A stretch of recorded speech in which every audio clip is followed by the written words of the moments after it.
Hello, everyone. Hopefully that you can all hear us. I've got everything. No, I don't.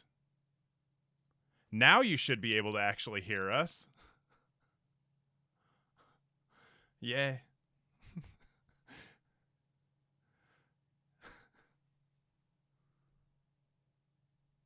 Yay! Oh, for the love of crumb cake. Hold on. Look, they didn't even get to hear my delightful story about. No, they didn't hear the delightful story because I'm a professional at this. Okay, that just means you get to tell it again. And we already have it. Captain Bex is now following us. How fantastic. Hey, Bex. Bex is a regular in our Discord. Oh, that's fantastic. Well, hi, everybody. How's everybody doing today? Rachel, Good. Kelli, Good. We can see Kelli. We can see your face. Yes, I am finally among the living for a while.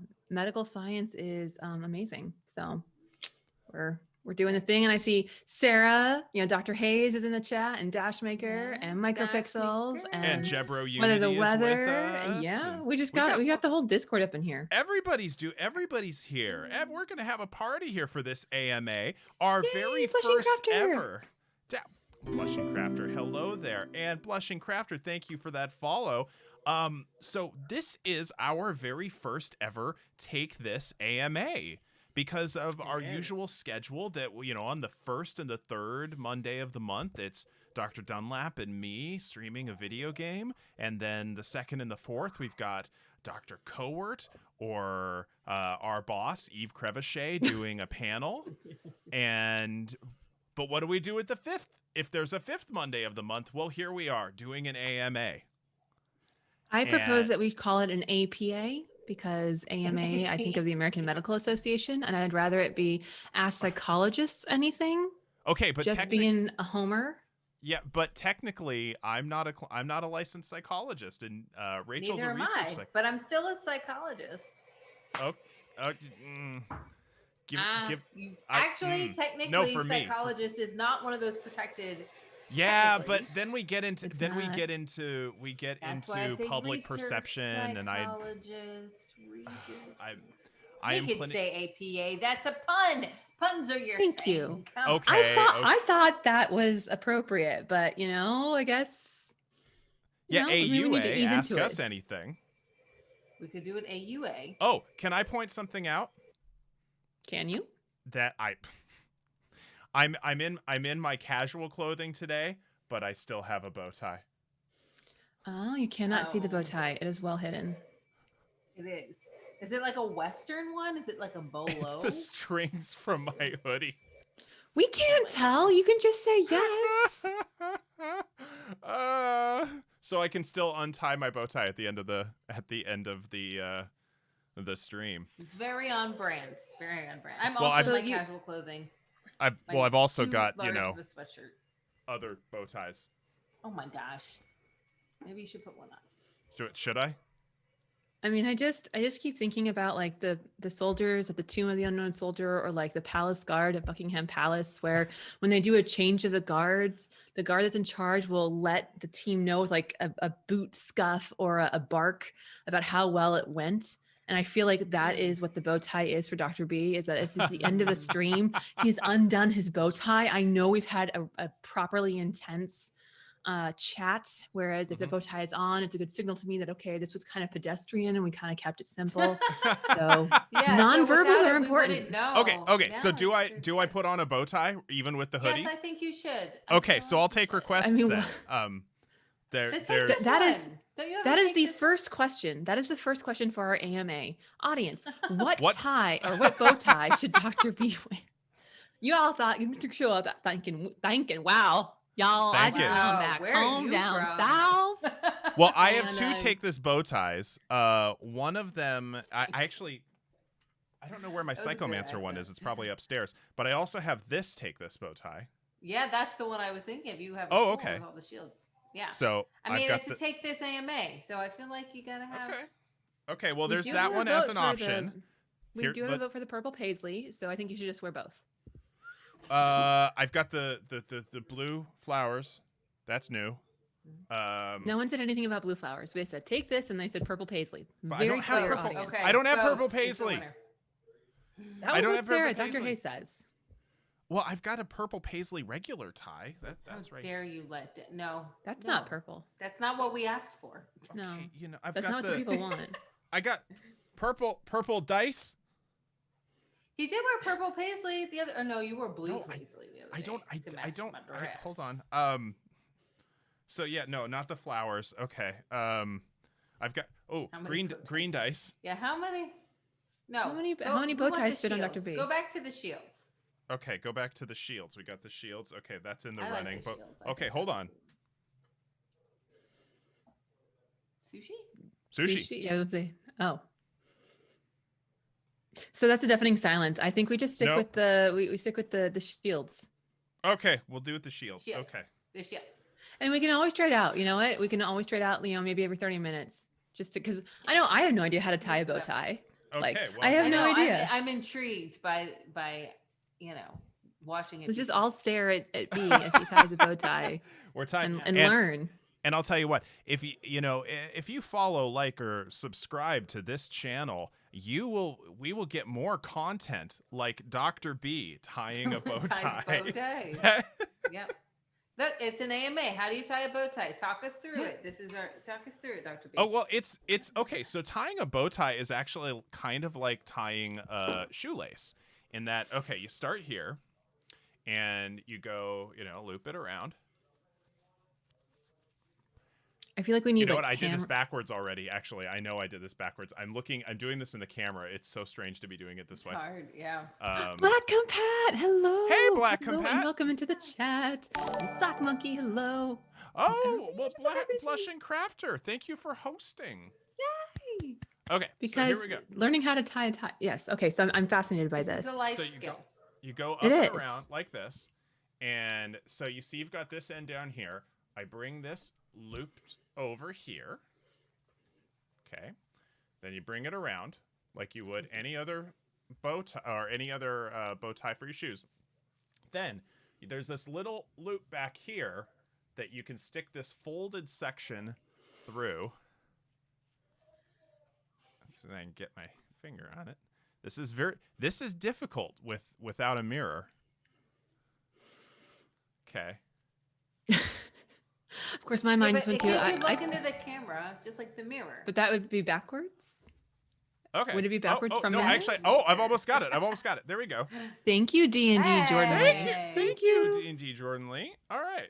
So there you go. And once you pull it through the loop that you've created in the back of it, then it's a question of adjusting. All Look right. at that. Like a pro. I love it.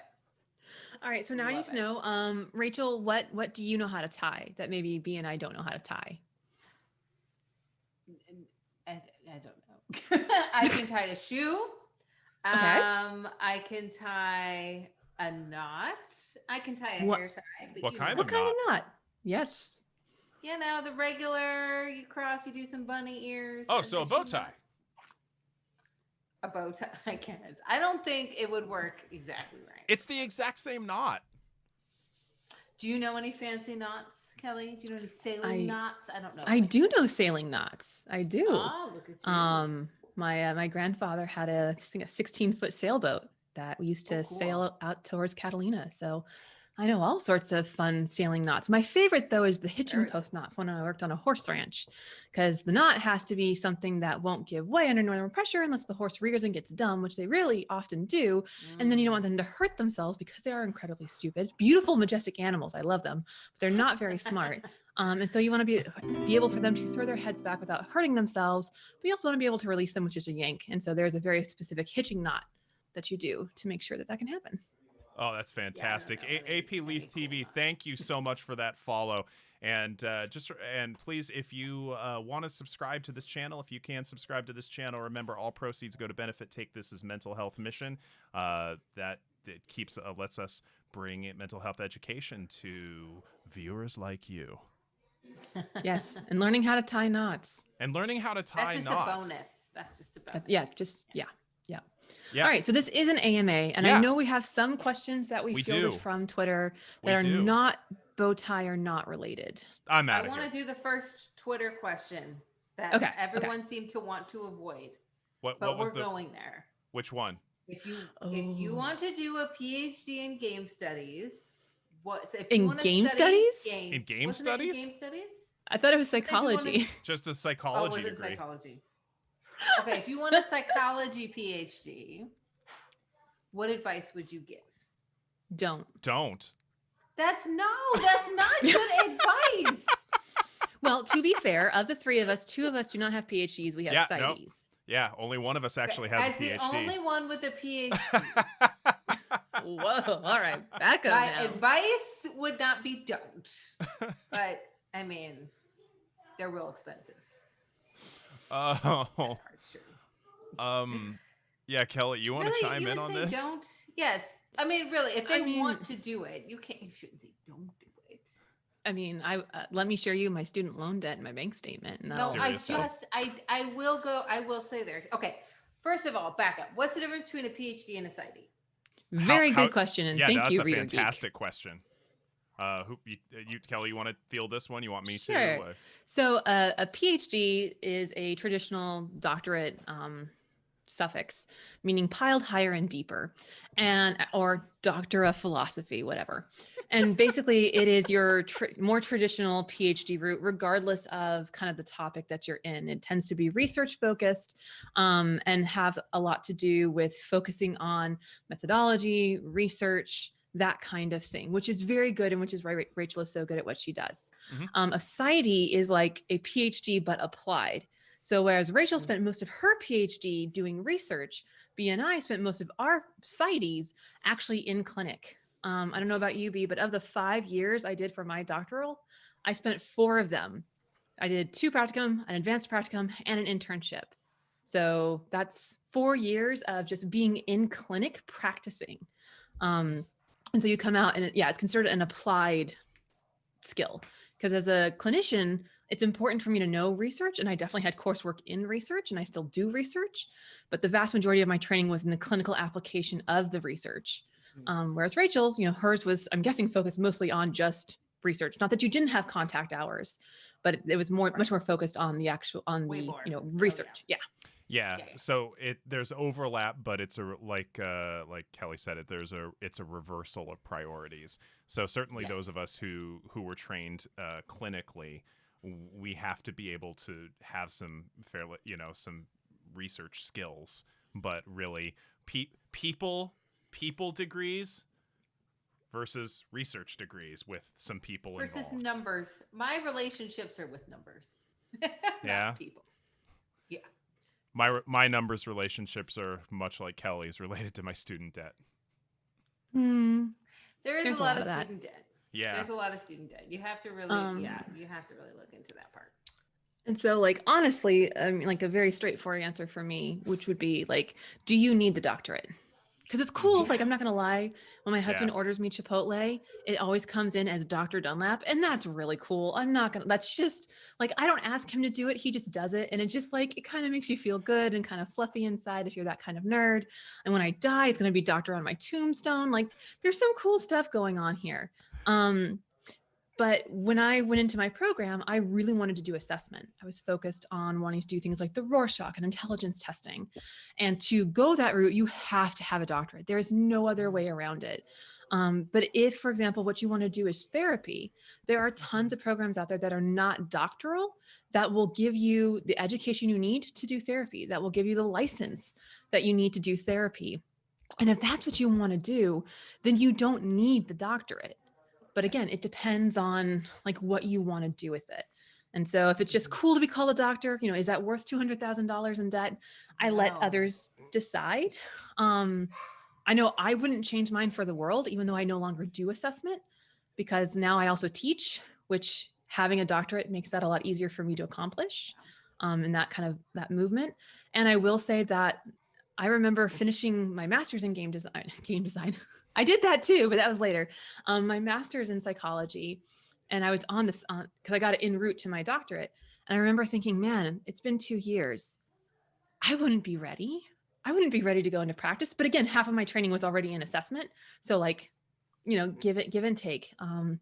It also depends on how severe a population you want to work with. You know, the more severely mentally ill, the more dangerous in terms of like self-harm types of patients or clients, the more training and education you can have, the better. That may not need to come from a doctorate. Maybe you can do trainings and workshops and continuing education, get supervision. But yeah, it really comes down to, do you need the doctorate to do what you want to do?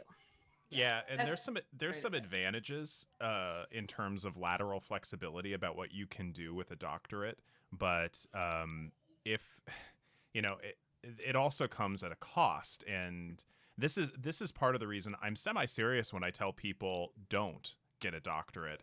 Um, I kind of liken it to being in a creative profession, in that if you really feel a calling to do it, awesome, but it's gonna fight back.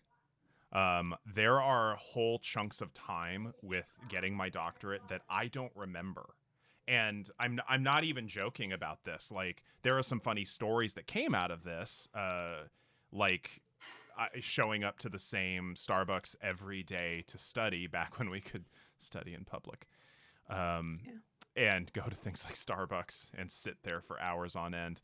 But that's a different form of grief. But back when I was going to the same Starbucks every day, and they knew me by name at that point, and I show up there one day, and we'll say the person's name is, Stacy or something, and it's, my, hey Stacy, hey Raphael, how's it going? Well, it's going to be a tough week. And then what do you mean it's going to be a tough week?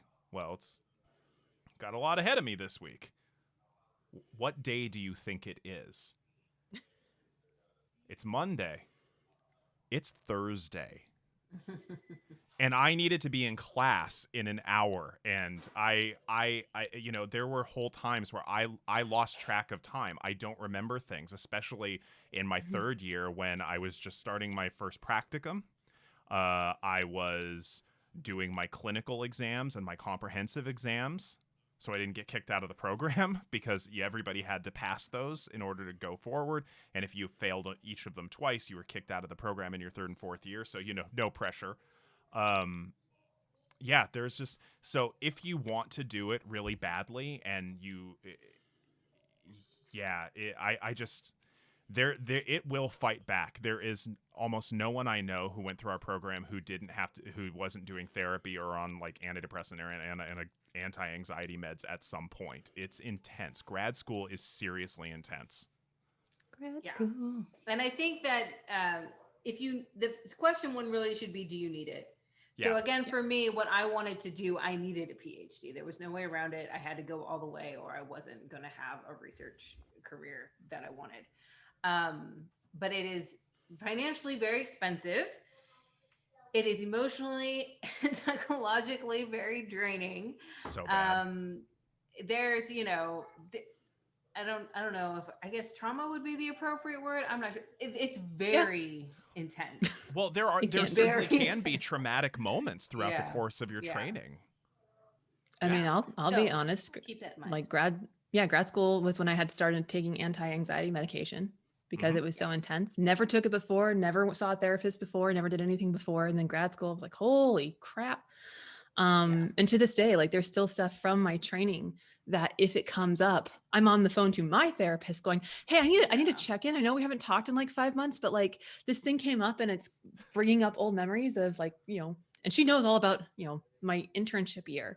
And so she's like, okay, we'll find a time. We'll sit down. We'll do a check-in. Cause I'm like, okay, I'm highly activated right now. And I really just need to like have someone bring me back down to earth and remind me that I'm not that same student who is stuck and scared.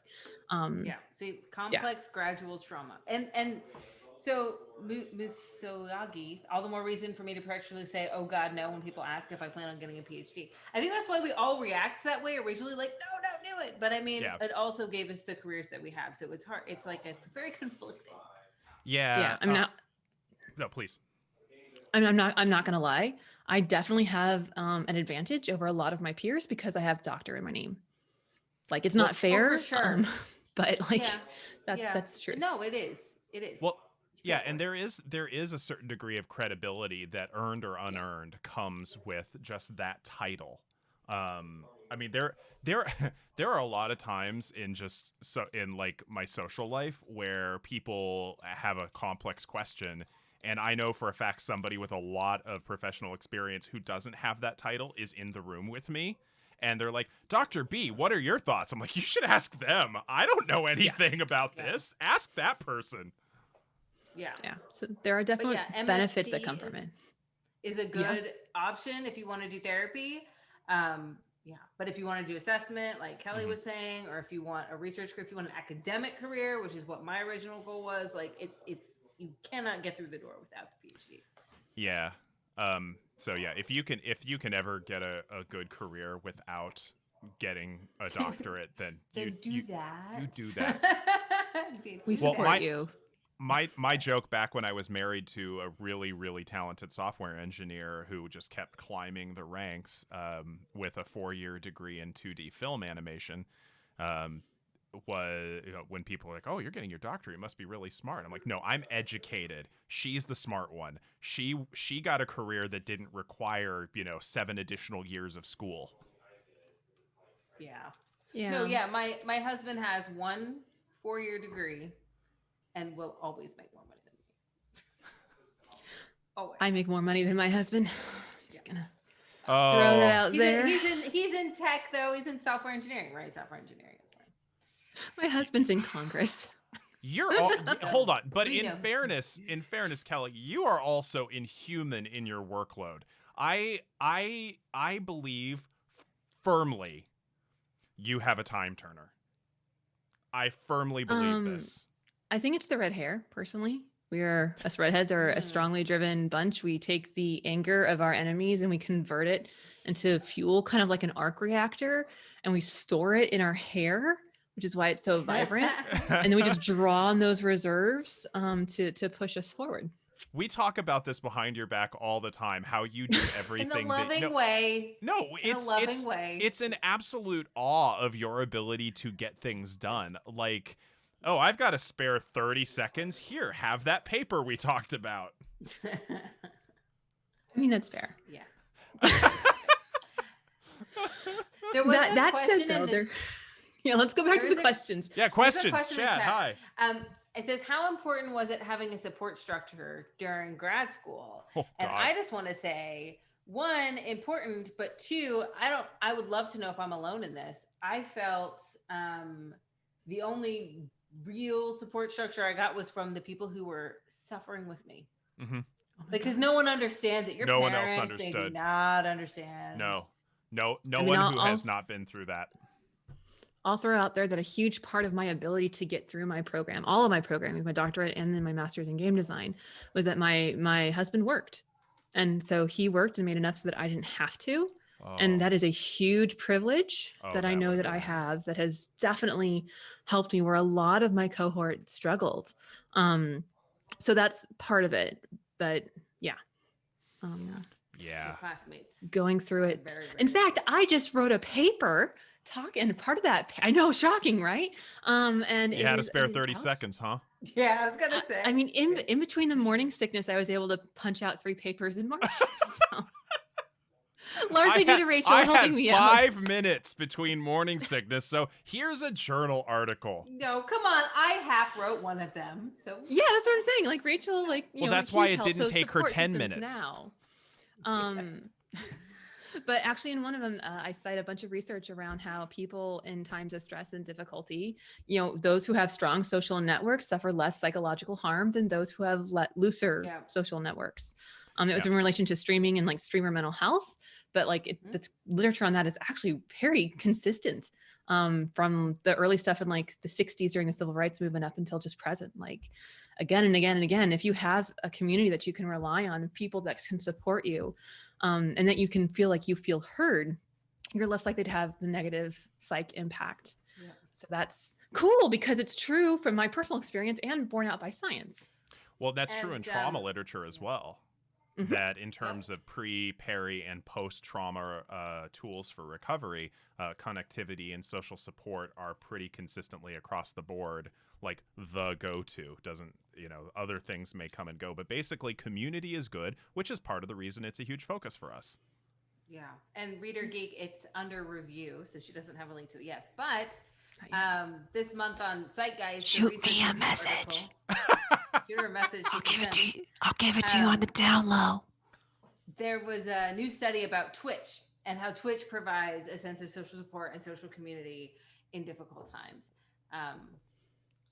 So that I could link, and also send her an email. She'll send it to you. I like that paper. I may or may not have been reviewer 2 on that paper. It's a great actual paper. Wait, was there collusion? Collusion! No. No, I was the editor. I didn't write the paper. I was the editor for the special issue, but I did a video on it. Yeah. Yes. And I used it for my paper. So getting the sneak peek based on that was really great. Because I'm like, ooh, I can put this in my paper now. We like to borrow. That's what research is. It's a series of accredited borrowing. Of credited. Oh no, I steal from people all the time. I just, credit them so it's not stealing. And absolutely Black and Pat. You know where I'm at. You find me. I will send you the unofficial link. So let's see. What were some of the other questions that we had here aside from should I go to grad school? Not if you can help it. But I like how that started as what is the meaning of life? I saw that one scroll by. Eat, sleep, and die. Okay, so for those of you who have a that sounds great to me. Okay, and video games. So for those of you who are familiar with psych history, you may have heard the name Albert Ellis. And Albert Ellis was kind of the bad boy of psychology. He wore his hat backwards and everything. Well, no, it's he just kind of did his own thing, and he was interviewed at one point about what the meaning of life was, and his response was to have an effing good time. Just as simple as that. At which point the interviewer said, you haven't taken a vacation in 40 years. And he said, well, I didn't say you shouldn't enjoy what you do.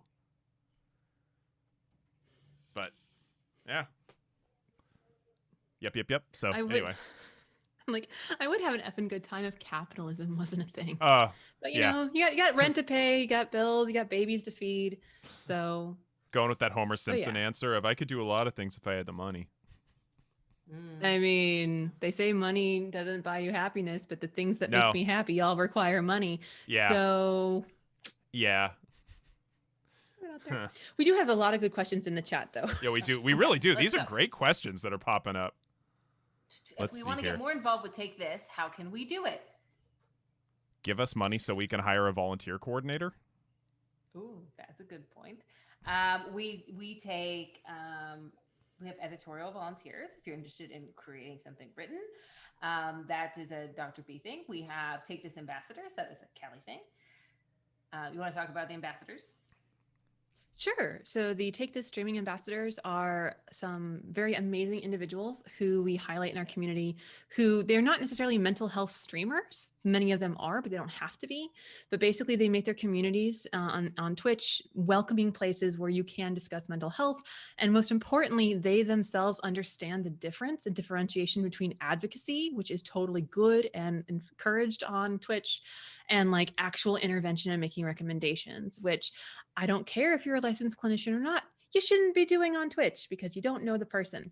And so they've all demonstrated just like really good judgment and being supportive and embracing of the same core values that Take This itself does. So community and integrity and support, mental health awareness and resources.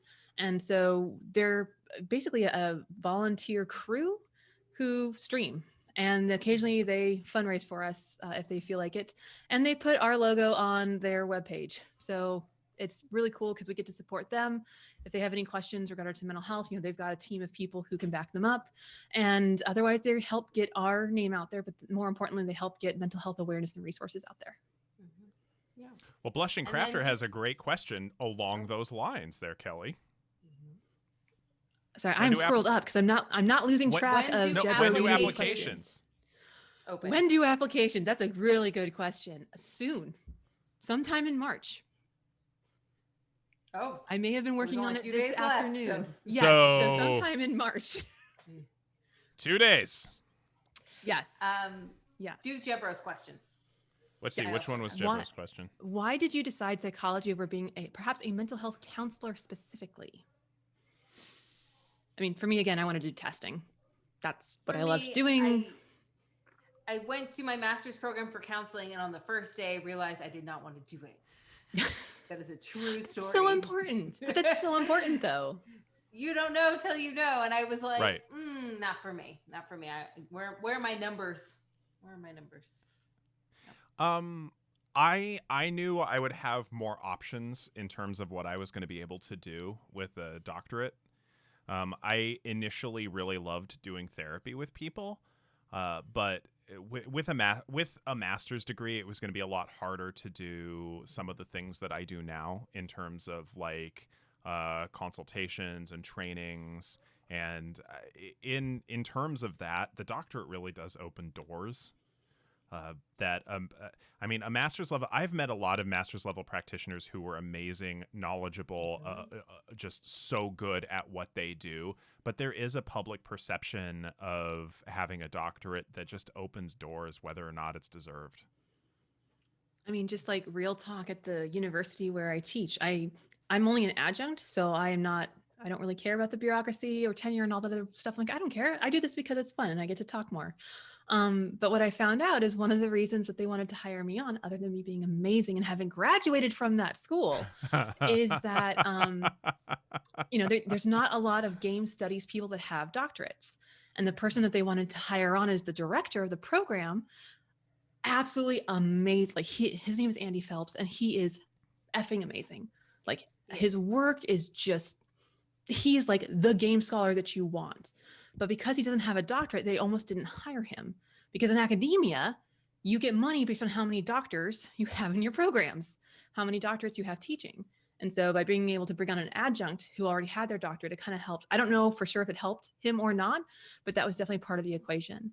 And so part of me getting this job was, that I brought that to the table. They didn't have to pay me what a doctor makes because I'm just an adjunct. So that's a big part of it too, in terms of opening doors. And there's some people who know they want to do therapy and go for it. But if you want to teach, and the other nice thing to consider is that if you do get like a master's level degree, you can always go and get the PhD later. You can always go and get the PsyD later. You're not limited to that. So you can always get more, but there's something about getting into a 5-year program and going, oh crap, I don't want this. That can be overwhelming. Yeah. Well, and we definitely had people who started off with in our program who started off with the doctorate program, and then once they realized all the research classes and the assessment classes and all of that, were like, ooh, peace. I'm gonna go do my master's, and they just swapped off to the master's program, which a lot of our curriculum was, at least for the first year, fairly interchangeable. Yeah.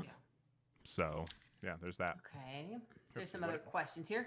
What do you think the practicality or potential of practitioners starting practices based around TARPG clinics and groups like Game to Grow does in part? Oh, let me stretch for this one. That's a Dr. B question. Oh, yeah. No, tabletop RPGs in clinical settings. Oh, yeah. No.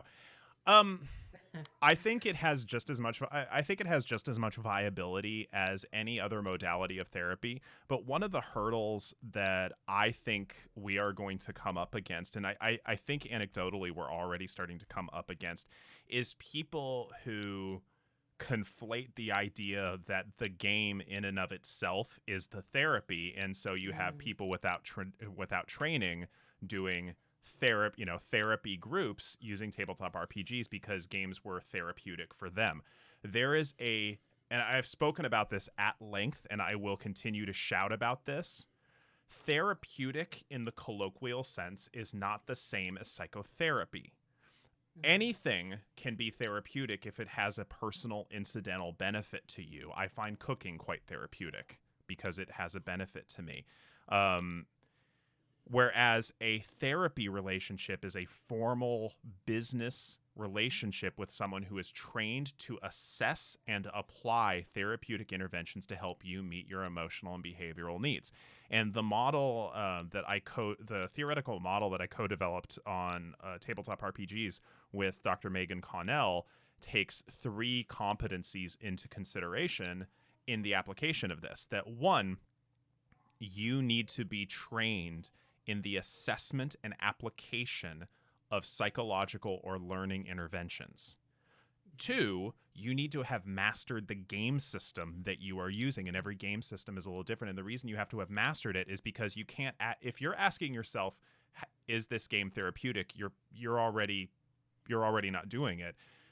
You need to have mastered it well enough to make it therapeutic, to take established interventions and then modify the game that you've mastered to meet those interventions.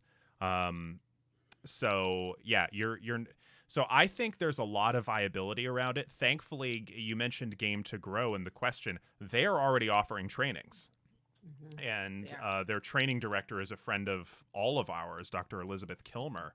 And she's doing some great work with them.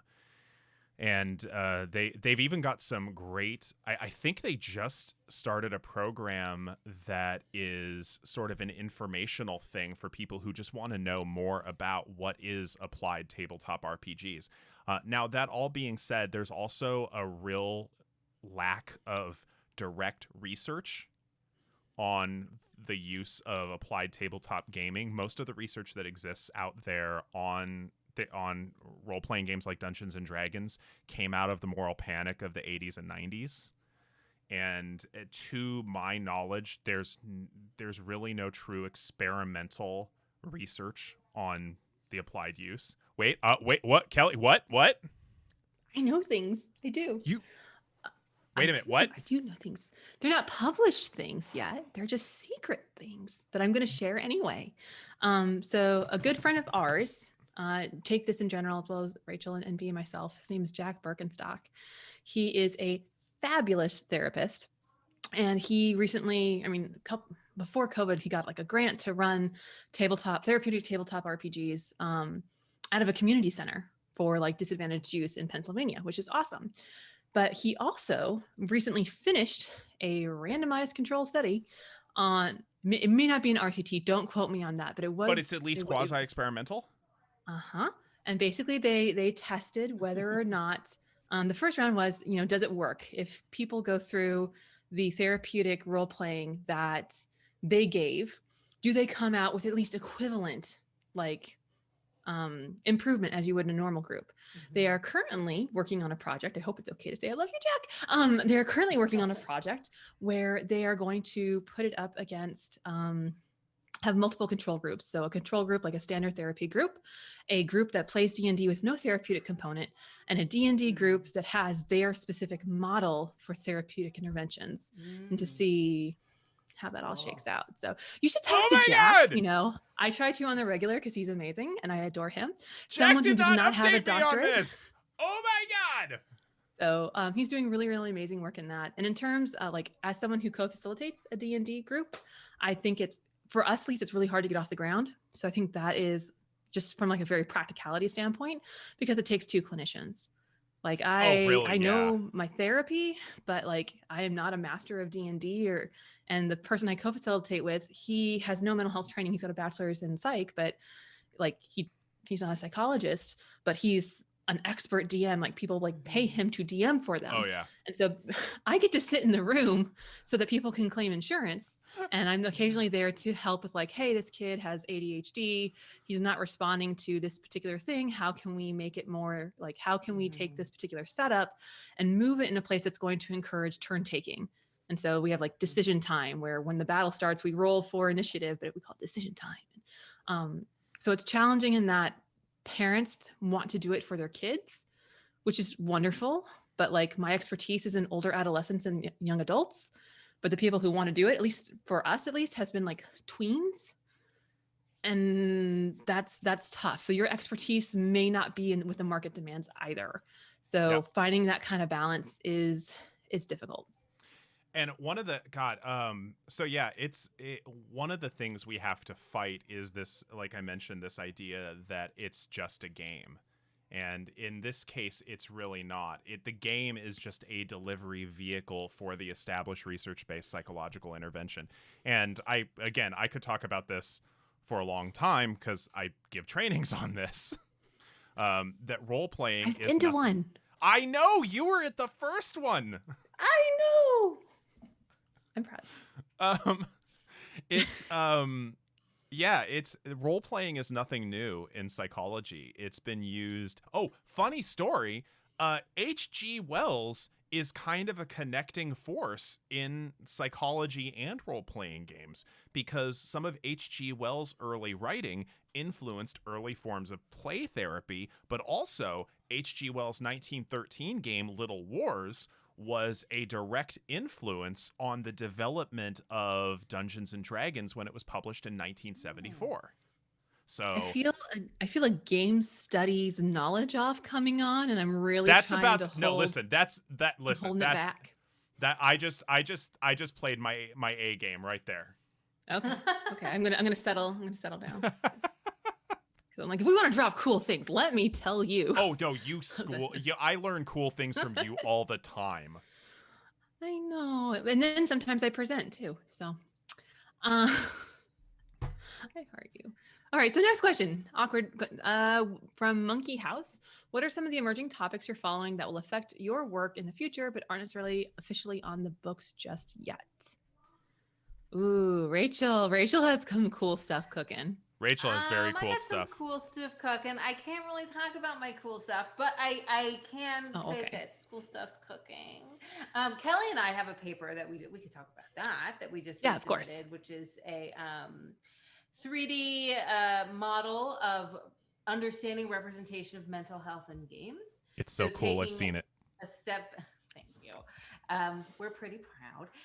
Instead of just saying like a game has mental health content or a game doesn't, or it's good or it's bad or it doesn't exist, we're making a 3D multi-dimensional way of understanding and cataloging the way mental health is represented in games specifically, which is pretty sweet. That's pretty You wanna cool. add anything to that, Kelly? Yeah, I mean. Just that it's really hard to find publishing opportunities because it's so ahead of its time that nobody thinks it's relevant. It is ahead of its So- time. Yeah. Well, it's That well, is we gotta one of the revise challenges. and resubmit. We gotta revise and resubmit. We resubmitted.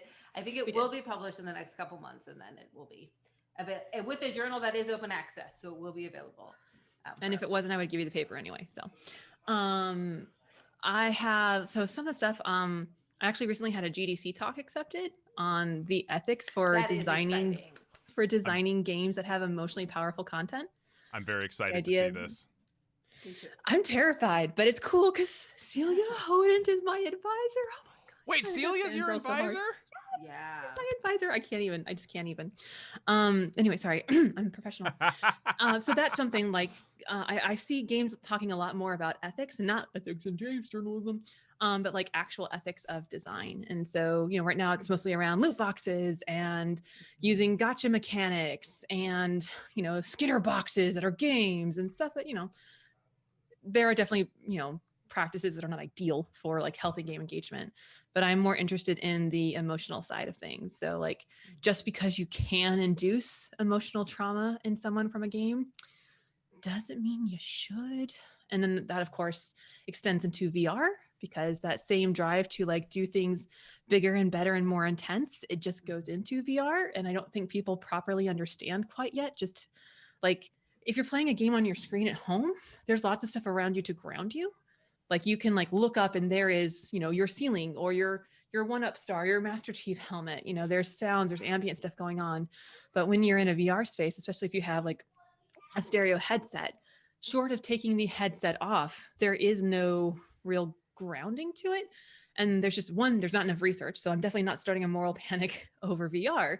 But I do think developers need to know that as graphics get better, as we move into VR and AR spaces, and there's less opportunity for us to differentiate, just physically differentiate where we are, like you need to be careful because when your eyeballs read something in VR, your brain is processing it as if it is a real thing. And because there's nothing to counteract that thought, that, the proof to the contrary, such as your surroundings, it can be harder to remind yourself that this is not real. And so the potential for abuse is really, really high. The potential for harm is really, really high, especially when VR is often lauded as, the real empathy machine. I'm like, no, not good. So those are some things that I'm working on that don't come up a lot, but I'm hoping will become more prevalent topics as we go along. What you doing, B? I know you're writing a paper. I was. Rachel Well, and I you both sent submitted you the an call for No, papers. I know. Listen, I know, but then things Okay. happened behind the scenes. Sassy. So No, I've sassy. got the proposal ready, almost ready to go, but unfortunately, we've been understaffed and I have been overworked. It And happens. so I haven't touched that in about 2 weeks. But yeah, actually, no, there's something I'm proposing right now on a chapter regarding the history of role-playing games and the evolution of them in regards to therapeutic and learning contexts. Thankfully, at this point, it's still a small enough world, but it's growing so rapidly that I know personally most of the major players and the major innovators in it, which is just so surreal to say it because it's just so weird. Because and I was talking about this with our operations director who's lurking in the chat, that there's I don't know. This is self-doubt coming to the surface. There's still part of me that's just like, I'm that goofy student who made it through grad school and suddenly, oh, people are taking me seriously? Why? Let's Oh God, analyze this. why? I am Hmm. I am a huge goofball who's into hats and collects dice. Why? But the cool thing is that did allow me to meet all these wonderful people, and so I'm hoping to interview a bunch of them and get a little bit of a history of tabletop RPGs in therapeutic settings, and so that'll be fun. And once B has time, I want to hijack him so that I can continue my mental health and representation in games and expand to the board game world. Because I know video games, but board games. There is a special panel that I've already started planning, and I've got that I want to do for Take This, and there's like 1 or 2 people I'm missing for this panel, and I need to reach out for them to see if they want to do it. But I want to examine the horror genre specifically as it regards tabletop RPGs, and given just the incredibly horrible, problematic, othering history that the horror genre has in terms of gender, race, mental health, disability, physical looks, I want to see if we can save it. I can now confirm, which I could not earlier, that D&D predates Call of Cthulhu for having sanity mechanics. So, just throwing that out there. Did you actually found that? I did, because one of the person who co-facilitates my RPG group has D&D 0 and D&D Ad.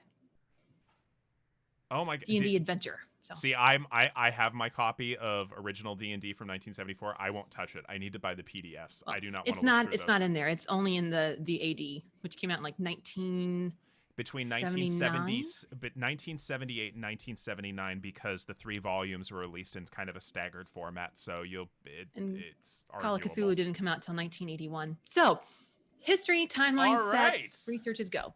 Yes. That's how this works. Yeah, so let's see All here. So Whether the Weather asked, are there any goals, dreams, exciting stuff for the future for Take This that you can share? I know Rachel's Dr. got B some. has some stuff. Well, well, Dr. okay. B, you have some stuff. Okay, Look yeah, to the so- directors; they will take you. Video stuff. Well, so we've been expanding some of our video content offerings, and we've been doing more regular mental health minutes that maybe some of you who follow us on Twitter and Facebook, and if you don't, please do, have seen. A lot of them have been coming from Rachel, some of them have been coming from Kelly, some of them have been coming from me. I know Dr. Sarah Sawyer's done a couple of them, as well as our executive director, fearless leader, Yves Crevichet. But one of the things we started talking about a couple weeks ago is continuing on a special series of very practically, non-theoretically oriented a series of panels on cultural competency. And one of the things we're specifically aiming for with some of these panels, and we've already started the process of gathering both panelists and moderators for this is making sure that whatever topic the panel is covering, in terms of, let's say it's a autism/neurodiversity panel, the panelists and the moderator all have a shared identity. So it would not be a panel on autism moderated by someone who's neurotypical. It would be someone, I'd probably end up moderating it given I'm autistic.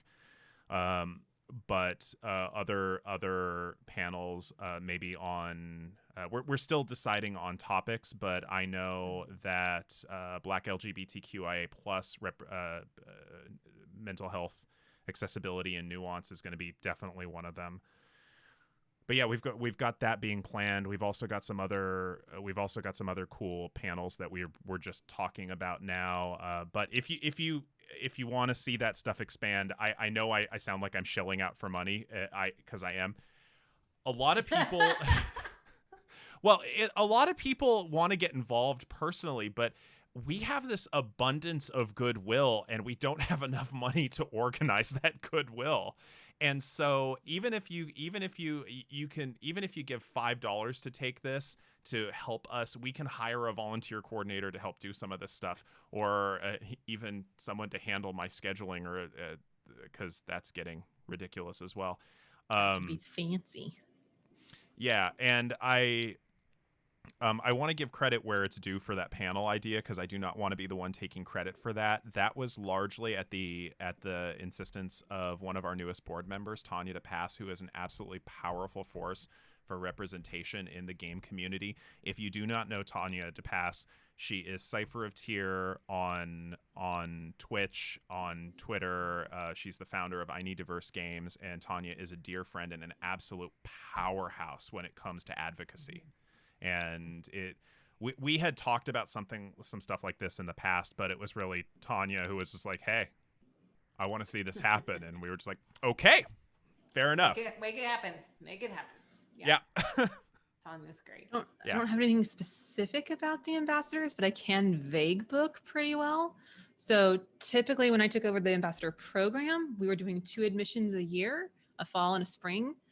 This year, we obviously are out later, like because the applications are going out sometime in the next 48 hours, with the idea of people being onboarded by June.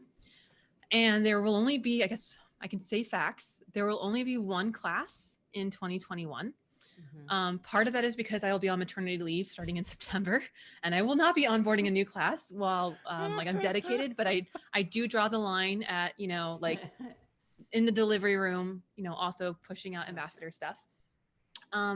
But we have some pretty interesting goals for upcoming cohorts, and kind of shifting, the original idea with the ambassadors is that we would get people who liked our mission, who had a big enough following or were passionate enough that they would fundraise for us as a potential revenue stream. Thankfully, we've diversified so that we don't need to rely on them for that at this moment. It's always nice when it happens, but it's not a requirement anymore. And that has led to ideas about, well, what do we do next? And what would we like to see happen with the ambassador program? And possibly a shift from, fundraising focus, definite shift from fundraising focus, to possibly something more educationally supportive, having to do with said research I mentioned earlier about streamer mental health. But nothing's decided yet. And just in case Katrina's still lurking, I'm just going to say it's possible. I will neither confirm nor deny anything. Unless you whisper me, then I may. And that on that note, we've got some streamer educational training video series being planned right now. I'm actually we're just closing out comments from some of our ambassadors today on the first script that we're doing in partnership with the American Foundation for Suicide Prevention. So, yeah, we got a lot going on. Yes. Things yes, are lots of stuff. Lots of stuff. I sleep periodically. You just channel all the energy into your hair. Jebro, you can definitely send us an application. I'm very excited to see who the new ambassadors are. We always we have a running tally whenever we see Ambassador someone watch. like, oh, Oh, yeah. should, hashtag ambassador watch. And we got Yep. some amazing ambassadors last year. All of our Mhm. ambassadors are fantastic. They're all So amazing. yeah, I'm excited to see. All right, I have scrolled down quite a bit, so if I So have if I I. somehow missed your question, please feel free to like poke me. But the next one I see is Slack. They're in the Slack. oh, I don't have the Slack okay. open because the boing noise would be on my computer. Katrina, our wonderful operations director, has actually been Aw. thinking of questions for God, I love Okay. Katrina. If you were Number a dinosaur, 5. what one would you be? What was that? If you were a dinosaur, what dinosaur would you be? So I feel like I have an unhealthy amount of knowledge about dinosaurs, and I'm going to Same. overanalyze this question. Yeah, any person who has like a 3 or 4-year-old in their life now or at some Those- point probably has an in-depth knowledge equivalent to many paleontologists. So my Yeah. literal first thought was not one at the end of the Cretaceous because I don't want to be there when the asteroid hits.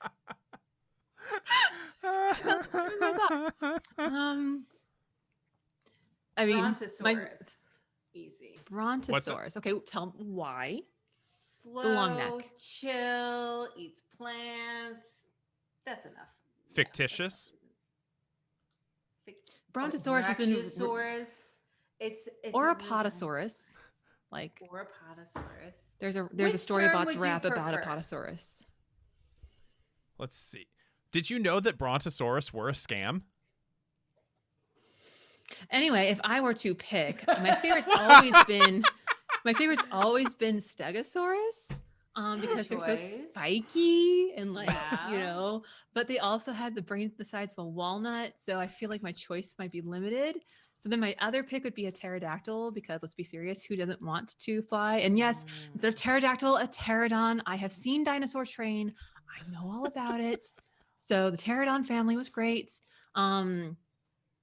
But yeah, it'd be cool to fly, and then I could be like the Pink Ranger and like morph into the face of the Megazord. So Oh my I God, that's love awesome. The dinosaur train rap. I'm just gonna throw that out there. The what? I'll pick Dinosaur it. Train, The dinosaur train. Dinosaur Train. Dinosaur train. That's a parent. Get a thing. Anyway, go on. ride. What would Dinosaur you be? train. What would you be? Oh! Dr. B? I would be the dinosaur that's most thankful for AP Leaf TV just subscribing. I believe it. I was very confused where that was. I'm like, what? Yeah. I don't know. Okay, I'll tell you what. I would be a Triceratops because the Triceratops got all the hugs in Jurassic Park.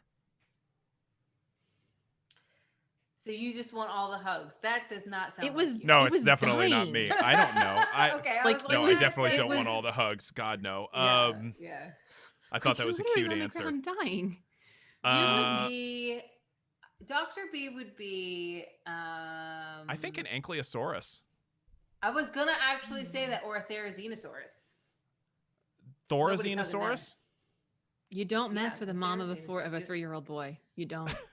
Not We on know dinosaurs. What? you What? Okay, don't. hold on. What is a Dinosaur. Therizinosaurus? It's the one with the. They had claws that were 3 meters long. Nobody's hugging them.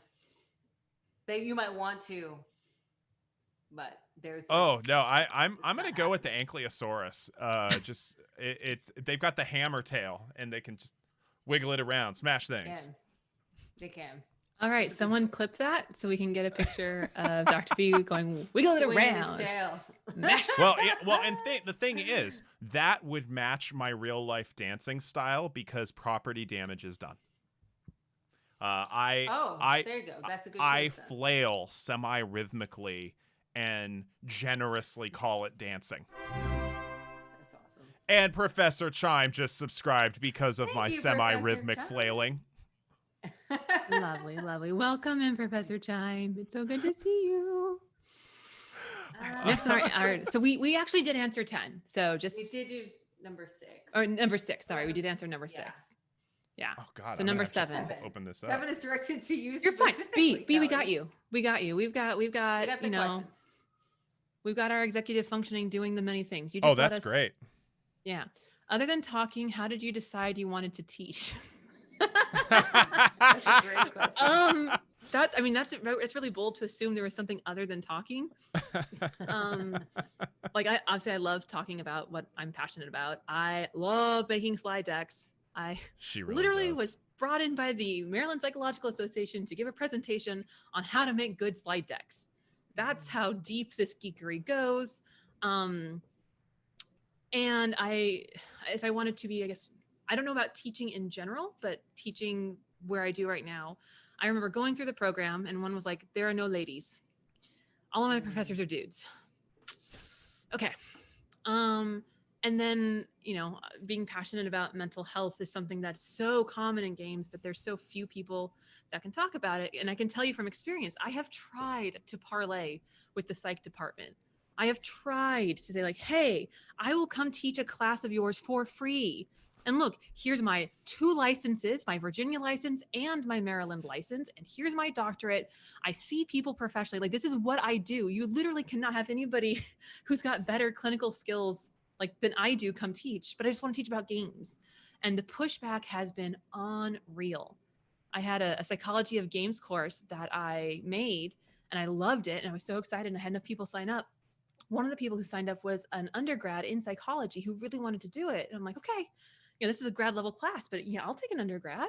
Sure, she wants to do it. And so I shared the syllabus with her advisor, and who said, no, she can't take this course for credit because the final is a game, not a paper. I'm like, the game is a mental health game. Like, it clearly says that. And honestly, if that person had told me, I would have given her an exception and she could have written a paper. But like the pushback with the psych department has just been ridiculous, especially for someone who has the qualifications that I do and just on the psychology side of things. So like part of it is an advocacy, part of it is that I love to talk, part of it is that I love slide decks. And I found that I really do like teaching. I wouldn't want to do it all the time because it's really hard.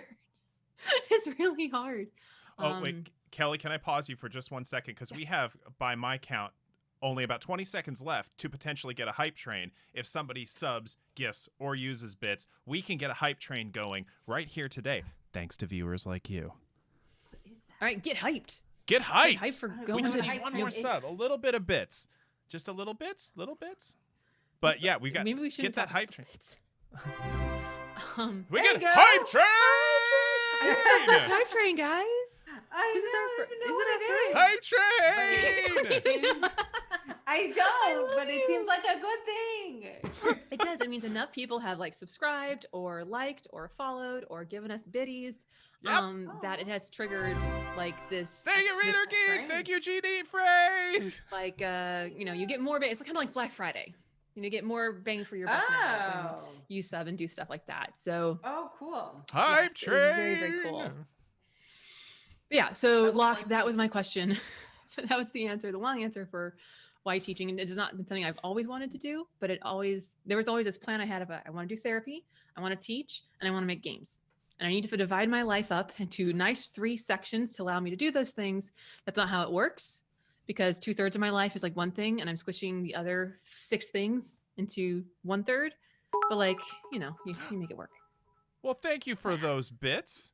Yay, Thank you you for the so much, biddies. Blushing Thank Crafter. you. I'll tell you what, Thank you. actually, for every level of the hype train we get to, I will put on another bow tie. Okay. Yes. If we well- succeed at level 2, I will put on a second bow tie. Oh, If we get to level 3, it's a 3 bow challenge. ties. Oh my goodness! Here it comes. Oh, Okay. my goodness. Which one am I doing right now? We're going sushi. We're going sushi on this See, one. I Can was we gonna get say, to there level were some 3? three? Sushi it votes is. for sushi. There were some votes for sushi. Okay. I would also offer, but I do not own a bow tie. So Okay, It I'm is putting all on all the bow newbie. ties. Here we go. Can we get to level 3 and make me put on 3 bow ties? I just want one like a bonnet. Your neck long enough. Oh, let's see That here. is I'm not fine. sure I adjusted the length on this one, Thank so it's you, gonna Reader be wonky. Geek. Thank you for the sub. Thank you. Thank you And so GG much. Grace. Okay, let's put on. I feel like Rachel, you and I need to do a study why when people say thank you for the sub or biddies, their voice goes really high. I know. And because like we're just- I know. it True. happens all the time. And it's just, science. That's that you notice things and then you want to study them and understand why they work. Oh yeah, I need to adjust the length Sure. on this one so I can Sure. actually put the thing on. But if we get to level 3, in the next 4 minutes, I will put on a 3rd bow tie. All right. Well, to keep you psyched, B, the next question is probably for you. Is it? Is It there a is way to get definitely for him. Is there a way to get trained specifically using tabletop RPGs in therapeutic settings? Well, like I mentioned before, so when Game to Grow was mentioned, they are currently running a program. I know our friend, some of our friends over at Megan Connell at Geeks Like Us also teaches with Leyline, and so there's a couple of programs out there. My goodness, Blushing Crafter, thank you. Let's see here, and Just thank tearing you. it up. Thank you, Allie, for the bits, and let's see if we can get to that 3rd level hype train and make me put on a 3rd bow tie. And so while B focuses on that, I will be the somewhat more cautious side of that statement. Is there's lots of places where you can get training. Some of those places will offer you certification, but like there's there's no current certification in TTRPGs that is actually recognized by an authoritative body like the APA. So you can get training, which is great, like continuing education credits. It's definitely good enough. But just be aware of people trying to push this idea of, well, you're now a certified tabletop therapist, because as with most certifications, it doesn't matter whether it's CBT or RPG, they really don't mean anything other than look nice on your, on your resume or on your CV. So just you can get training, but be careful.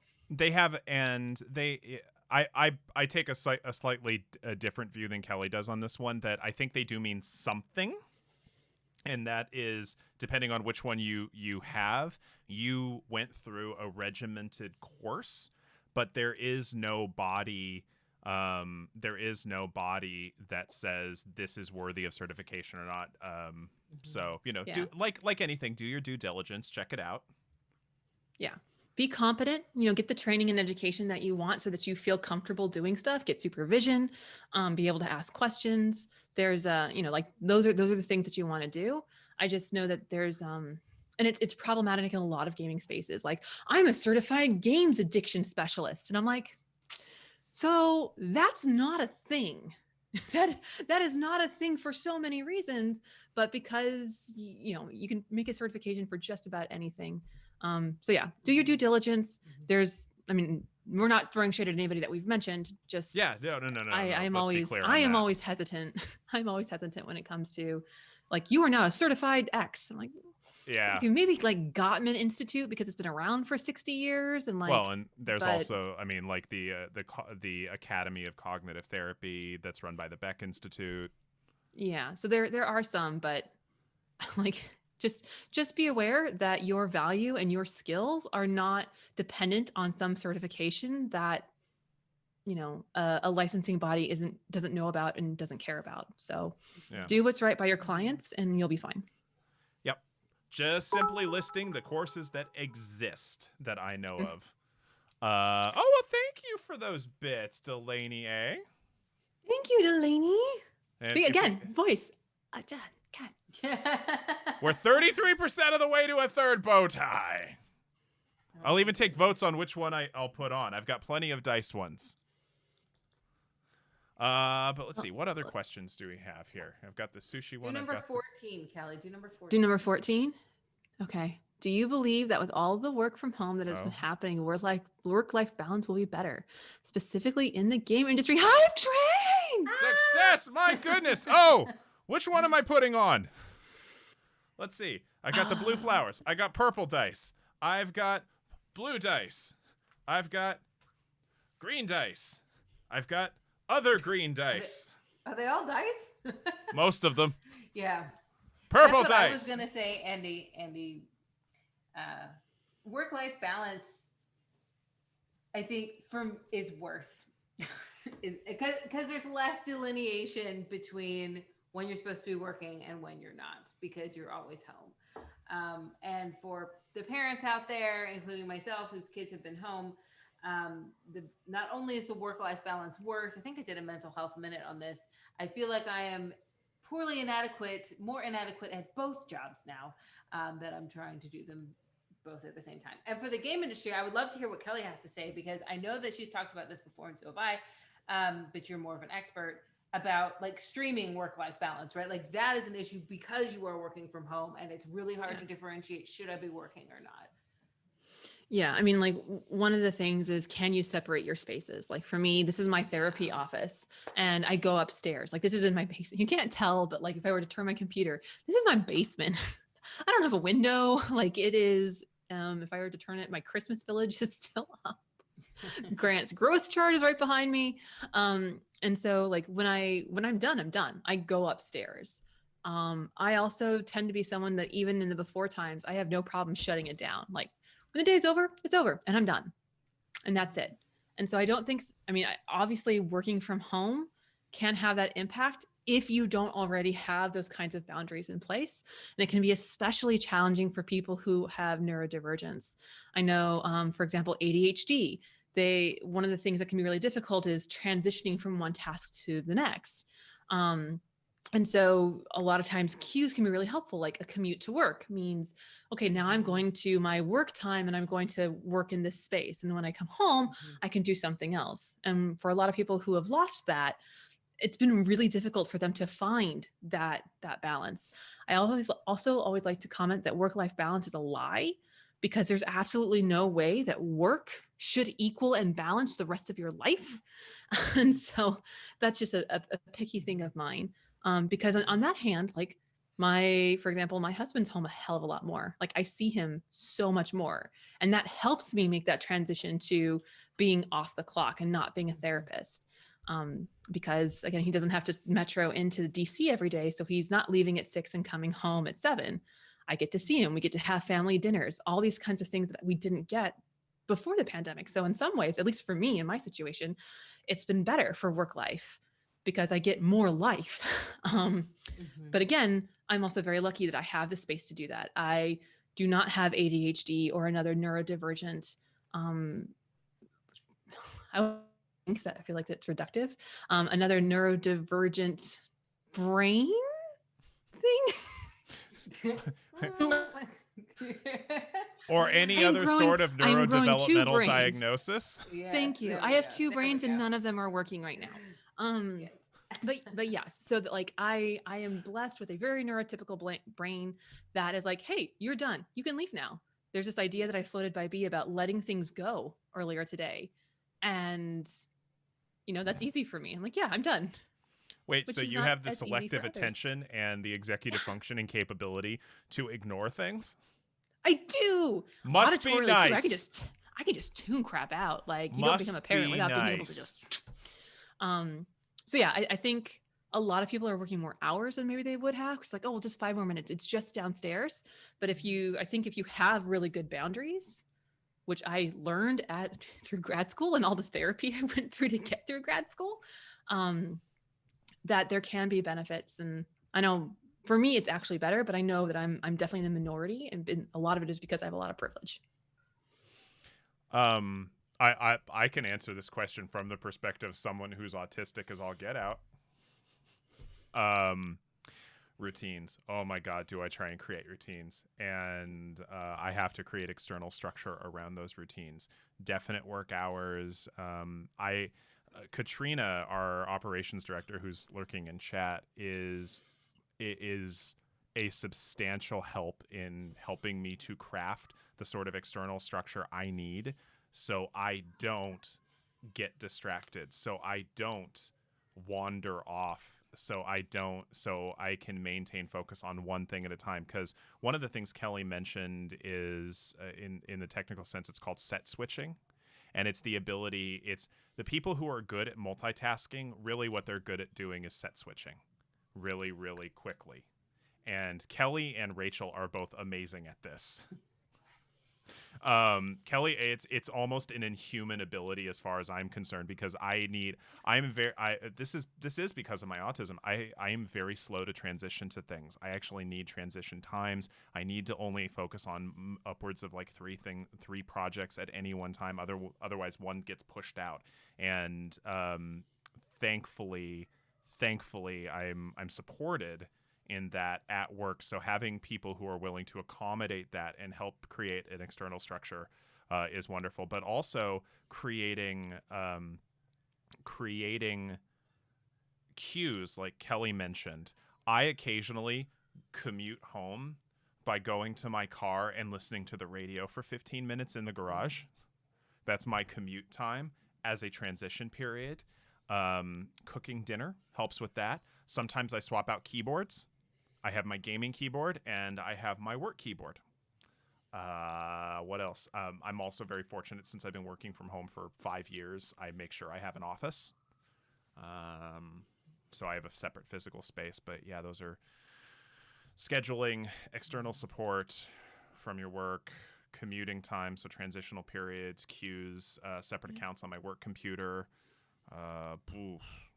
Yeah, so Separation. boundaries. yeah, well, Yeah, separate. oddly enough. I also Yeah, don't yeah, like who the would've term guessed? work-life balance. I call it work-home separation, because work is a part of life, and you need to have a separate thing for that. So whether that's mental or physical separation. So yeah. No. But yeah, kids at home during pandemic, there's no balance. It's just chaos. It's just chaos. Yeah, it is. It is. It's only getting more chaotic because Kelly and I Well, are and both have more babies. that's something all of us, I know Yes. all of us have said to people in the so once conventions stopped happening, we made a hard pivot at Take This in terms of what we were doing. Pivot. We had done a bunch of trainings and workshops behind the scenes for studios before, but that became a huge part of what we do. And one of the trainings we started offering almost immediately was how to transition to working from home when you've really never done it before. And I think it was Rachel who brought this to all of our attention. There was a tweet that came out about a year ago or a series of people who were saying basically the same thing. You're not transitioning to working from home. You're attempting to work from home in the midst of a global crisis. Yeah. And in some of our trainings, we even go further than that and saying, okay, so you are now working from home with a new skill set that you've never had before, which is working from home. You are in the middle of a global crisis, the likes of which the sort of response we haven't seen in 3 generations. You are now having additional parenting duties and probably teaching responsibilities as well. So that's 4 things. And you expect the same level of productivity? How that's cute. Or more. Yeah. Because Or you don't more. have to commute. You're expected so of just more. Yeah. You got extra hours in that day. Yeah. Uh-huh. Uh-huh. lies. It's lies. All of it lies. Yeah. Oh, goodness gracious. Yeah. All right, and Let's this see. is the last question that I have in our queue. So obviously, if chat, we finally caught up. So if you want to ask a question, Yeah, no, hit us. we Hit us with will get to questions. it. But for right now, I'm sorry, there are 2 questions. One is it? I think they're referring to Game to Yeah. Grow. Is it as viable for non-spectrum adults as it is for Game to Grow's as spectrum adults are Game to Grow's biggest target audience? Oh. So in terms of Game to Grow's training, is it as helpful for if you don't work with a spectrum population? Oh, yeah. My understanding is yes, but I'm not an expert. Yes. Yeah, my understanding of their model is it, like any therapeutic model, it's simply a theoretical construct, and it's up to the expertise of the individual practitioner to apply it to a given population. I know that the model that Dr. Megan Connell and I developed is it basically teaches that you take the therapy knowledge that you already have and you're figuring out how to use games for those therapy models. And it's not limited. Game to Grow specializes in working with quirky kids, but yeah, I imagine it's as viable for anybody else with the right expertise. Yeah. And there's Yeah, a couple Weather people the in our Weather. Discord. Yeah, I think Weather the Weather in our Discord is actually taking the training right now. So they're in the Discord. So, which if you're not, you should go to discord.gg/takethisorg because we're cool there. And for those who have been asking about how do I get more involved, that's a really great place to go, the even if you're Discord. just hanging out, because I can guarantee you the next time we have to do an online or the next time we do an online AFK room, if there is another one, I don't know. I'm not speaking from some knowledge. I'm just assuming that it will happen at some point in the future. It's the first place I go when I'm like, hey, I need mods and I need volunteers and I need people to step up. Our mods in our chat right now, our Twitch chat, are people who volunteered to be mods on our Discord. So if you're interested in volunteering and being more active, the Discord's a great place to be because one, it's filled with amazing, cool people, myself included, and everybody here included. But also like when we go to our community, like there was a part of it, we had some of our moderators and volunteers review our website before it went live to like troubleshoot it. So there are definitely ways to get involved there. Mm-hmm. Mm-hmm. Mm-hmm. And yes, we love them so much. RPG, roll for love. Don't worry, you'll understand if you go. That's never mind. The Anyway, Discord's great. I clearly haven't been in the Discord in a while. I mostly lurk in the food channel, posting pictures of things I I cook. lurk in the food channel a lot, and the parenting channel and the research channel is kind of my jam, obviously. But I'm a member of a lot of Discords. It's the only one I'm active in. It's a good. Oh, one. wait! Yeah. They announced PAX East is online this year. They announced that today. Well, of course it is. I'll add that to my list. I I'm need not to traveling contact. anywhere until 2022 when Dr. Dunlap and I are trying to get our paper into a conference. that's in Hawaii. Maui. That is that's my goal That's for it. travel. No travel. first this time year. I'm- Yeah. Okay. Come on, Okay. Hawaii. All right. Wow. So last question I got in the queue is, what is your favorite form of self-care? I mean, I'm a big fan of the little things. Like, I feel like sometimes self-care is like this big idea, like I need to take half a day off, which would be nice. I would do that. And go get a massage and go do this or whatever. But I just like, taking an extra long hot shower, like, or asking my husband to make me brownies and then eating them. That's good self-care for me. I can smell them. He just made me brownies. I'm very pregnant. It's all food related right now. It's all about the food. It's all about the food. It's I all feel about that. the food. Yeah. Yeah, I always try to be really clear about like, I feel like self-care is one of those things that in mental health has been there for a while and has kind of gotten commodified into like bath bombs and stuff like Mhm. that. So I would like to be Right. really, really clear. Like self-maintenance is like, am I brushing my teeth? Am I getting enough sleep? Am I drinking 1.5 of these every day as recommended by my doctor? No, I'm not, but I'm trying. Whereas self-care is something like, if that's the maintenance for my engine, self-care is something that re-energizes me and like recharges my batteries. Mhm.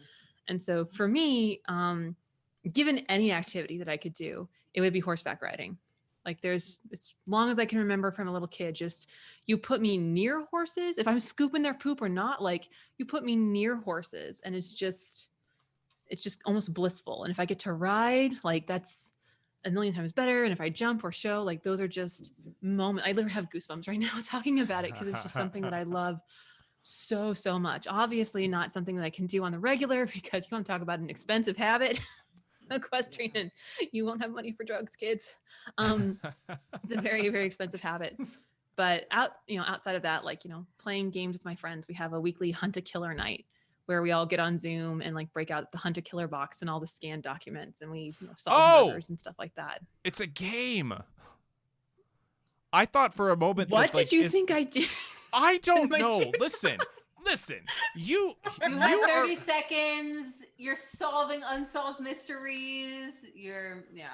I don't, at this point, between the two of you, I am very rarely surprised when there's like some amazing skill that one of you has. And I'm like, okay, of course, yeah, they do that too. Awesome. Yeah, no, that's, yep, she's a vigilante and she brings down serial killers in her spare time. Why am I not shocked? Sure.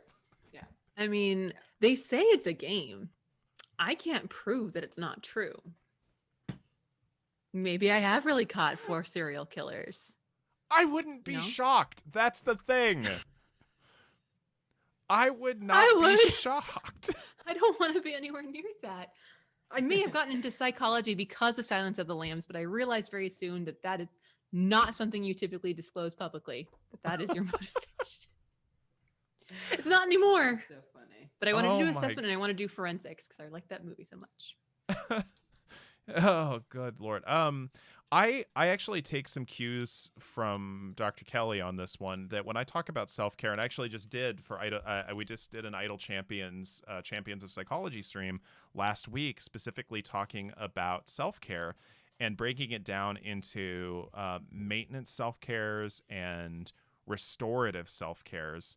And because I'm fully on board with both Dr. Rachel and Dr. Kelly in that I unfortunately, thank you to capitalism, self-care has been commodified, and a lot of us when we think of self-care, we think of luxury items.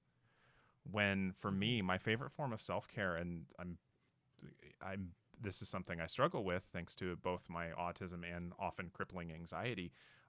Sleep is my favorite form of self-care. It's more the exception to the rule that I get than a rule that I get a full night's sleep. But if we're talking about sort of restorative, indulgent self-care, cooking, I will cook anything. I love cooking. I love making things, making meat, making beer, making pies, making bread, making anything. I just like creating food and drink. I like eating the things that you create. It's a teamwork made in heaven. I like doing both. Really so it's perfect. Oh yeah, roasting coffee is a new one. God, I love all things food and drink, and I love how focused I have to be. Otherwise, my knives will bite me. So the reason I started busting up when you were talking, B, had nothing to do with your self-care. It's that the next question that just came in is, who is your favorite serial killer? I just, it's really hard because I'm like, God, there's so many to choose from. Well, let me, can I jump in on this for a sec? Can we reframe that? Because I don't want to glorify violence in any way, shape, or form. I was thinking like Captain America. I'm sorry, what? Captain America. He kills like everybody. His entire movie is dedicated to him killing people. So are we reframing it? That's how I took it. I wasn't gonna say like Jeffrey Dahmer or someone. I was legit thinking about, what superhero, like they're set up as superheroes, but then they just kill Lara Croft in the reboot of Tomb Raider, where she's like, I'm crying because I killed a deer. And then she goes off and murders like 500 people to get to the end of the game. Where is your guys' heads at? Oh my goodness. Well, I mean, if the question is who's your favorite Avenger, Lara Croft is not an Avenger, but in Tomb Raider, she definitely kills a lot of people. Dr. B. Oh, who's my favorite Avenger? Well, who's your favorite Avenger? Who's my favorite Avenger? Cap. Just change it up. Just change it up. No, but in terms of like, I don't know. I actually have a hard time answering like who is the serial killer I find most fascinating. Partially because I used to work in a prison, and I have a somewhat different perspective on things at this point. That it's not just meeting someone who has committed atrocious crimes is not a theoretical for me. That used to be my day job, and so and it's also part of the reason I don't want to glorify this. But in terms of who do I find most academically fascinating, Charles Manson. Simply from the perspective. What's that? There, go ahead. I was like, you really thought about this. I instantly just went to video games, but I get this question all the time. There seems to be this idea that people who are in mental health are like fascinated or obsessed with true crime stuff, and I'm not. I'm interested, sure. What's that? I do not like anything true. Like, the world is bad enough. I don't need to put more. I don't listen to true crime podcasts. I don't like unsolved mysteries. I don't like any of that. No. I really liked Murder, She Wrote. And maybe that's why I'm taking this way. Well, because I really love it. That's a classic. Whoa. Okay. And that is Dame Angela Lansbury. Yes. That is allowed. Yes. Okay. She is an international treasure. I do think it's important to bring it back to the Avengers question, because one of our ambassadors actually in her application to be an ambassador labeled all of us as Avengers, and I'm still kind of hurt by it. No, you should not be. I think I feel like it's accurate, but I don't want it to be accurate. It's like when you're watching which Parks one were and you Rec, labeled? And you think that you're Leslie, but then you realize you're April. She's totally Hawkeye. B was Cap, of course. Rachel was Hulk, if I remember right. I have a shield. Of course. Yeah. And I was like, Hawkeye? Are you effing kidding me? Hawkeye? Completely useless. And I told my husband, and he's like, you're the Avengers dad. Useless. And I'm like, You're the I am dad. the Avengers You're super dad. accurate. Everyone likes Crap. you. I get brainwashed in the first 5 minutes of the first movie. Yeah, But no, but like, you're also yeah. you're also utilitarian. Name something that Yes. Hawkeye doesn't do, aside from have superpowers. Smash, He's- fly, Smash. uses brain Yeah, powers. but is you know, Smash really is Smash really a power or just a frustration? I did say I'd be Is a Smash a brontosaurus power and- or a Sure. liability? I'm just saying. Just as a I- lifestyle choice. It's like when not. you realize that like it is appropriate, and I agree, but you always think of yourself as like more of a Black Widow, and then someone points out that you're actually the Hawkeye, and you're like, fuck, they're right. You're totally hot. That was my one F-bomb for this PG stream. PG-13. Oh you're my allowed one. goodness! What? The An F-bomb? F-bomb. Yeah. You get one, and it's still PG-13, and I used it because it's important and it's emphatic when I'm talking about Hawkeye. Dang it. Because it matters, you know. I'm not a god. I don't have superpowers. You know, I don't have my own movie, and it's fine because I'm the Avengers' dad. Fine. Meanwhile, I'm back here when we're off camera. I swear, like a sailor. What? You know, it's all about presentation. All about presentation. That was an Okay. important question. Hashtag Forgive important me. F-bomb. I love this. Yes, it was. It was. Oh gosh. Well, I see there's another question. If you had the spoons and the time or an actual time turner, what's an area of study Oh. that interests you that is more Hmm. removed from your current focus? Ooh. Oh, I know. If I had more time, I'd want to be like Kelly when I grow up. I would actually get a master's degree in game design. Hmm. Oh, I would love to teach you. You should join my class. And you can call me Professor Dunlap. Actually, they call me Dr. Professor Kelly, and I love that. So I think I would call you Mrs. Dr. Professor Kelly. no, you would not. You are not putting that gendered crap. No. And if you did, it would certainly not come before the doctor or the professor. I have had conversations with the hubs that should he ever get Someone into Congress, Someone The clipped the letterhead. expression that Kelly had into that. like the letterhead would be like the honorable and doctor. And if he ever becomes president, it would be, you know, Mr. President and the first doctor. So I'm just saying, no. That comes no. That's hilarious. No. My grandmother still addresses stuff to Mrs. my husband's name. And I'm like, no one here by that name. So you're not who you're talking about, Grandma. You can So take what your you're $50 saying back. is don't I want would it. do it once. Yes. Getting back to true crime. And light murder, friendly murder. That's all. But no, that I would that's an area that I would love to know a lot more about. A lot of the work I do with Take This focuses on the industry and industrial organizational stuff, and I'm sort of teaching myself more and more about industrial organizational psych as I go. But I would love to know more about game design than I already do. I'm always fascinated listening to Kelly. You should make a game with me. I've literally tried to pull this team into doing a game jam with me. And the answer is always no. We're doing a game. That's not true. Okay. I am taking the art and the narratives you have made and I am putting it into Fungus. Yes, that's I collaboration. do not have the time. I'm overloaded as it is. I already need like two people to delegate things to. See, this is the difference. You wonder how I get things done. I just ignore the constraints of physical time and I just do them. You have the cognitive capability of doing that, okay? We have talked You'd be about on my this. team. No, You'd we have crawl in talked my about backpack. this. I'd hoist you up. I would carry Oh my God. you. First of all, across. if you could carry me, that would be impressive. I mean, I'm carrying a human right now. Come at me. Your human does not weigh me. You also don't make me nauseous 24/7. Thank you for that qualifier. I needed the time. I needed the Only time frame on sometimes. there. 23/7. Yes.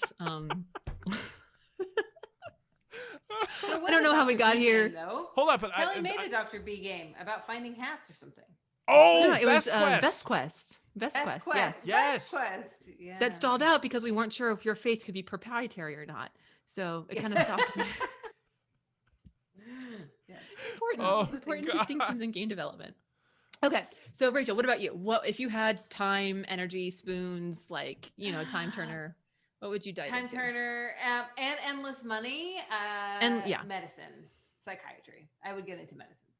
I was never good enough at chemistry. It frustrated me to no end. And so that got pivoted more to psychology. So if, in a world with a time turner and unlimited money, we'll say psychiatry. yeah.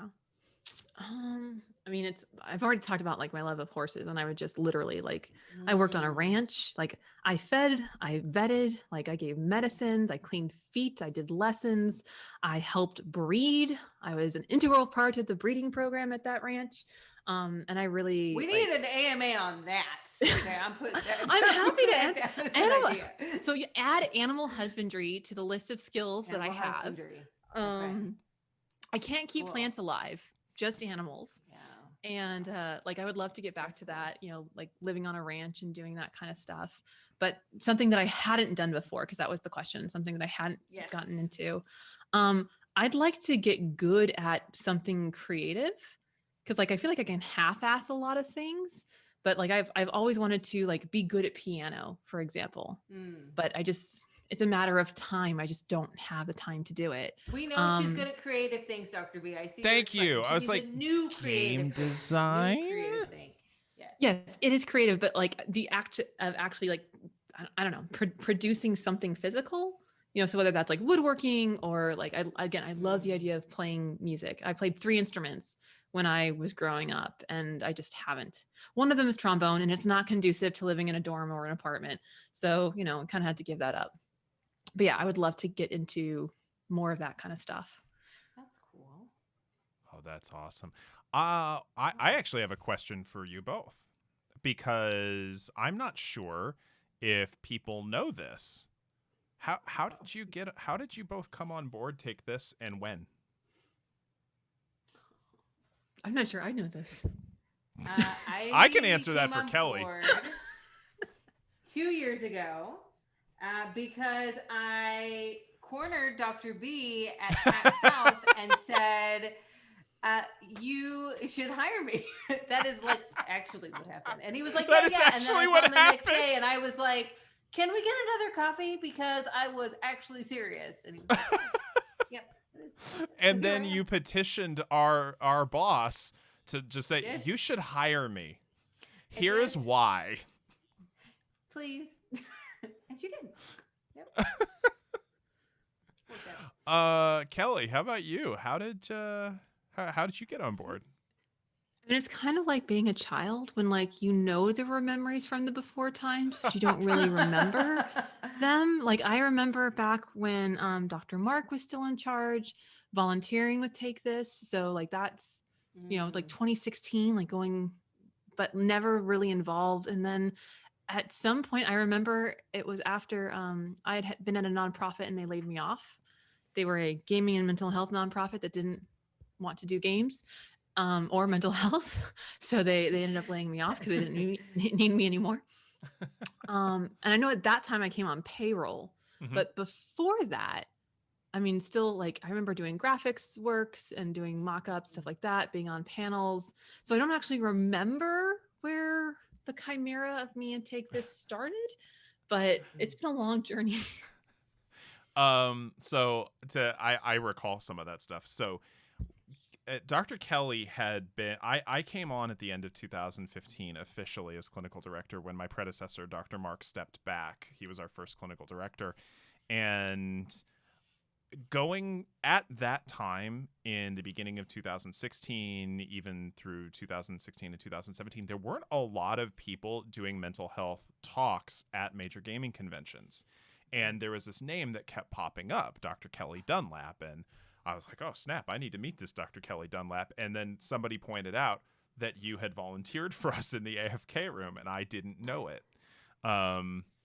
And so we bumped into each other on a number of occasions and maintained some contact. And anything we could get your consultation on, we wanted to throw your way. And I will say this until the day I die, there is nobody more uniquely qualified in the world to do what you do than you do, Kelli.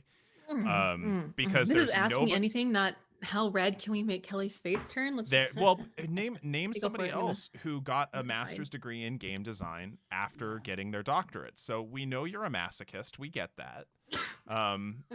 We, but but anything I could, we wanted to throw your way. And there was talk. We just like, God, how can we get Kelli on board? She's so good at what she does.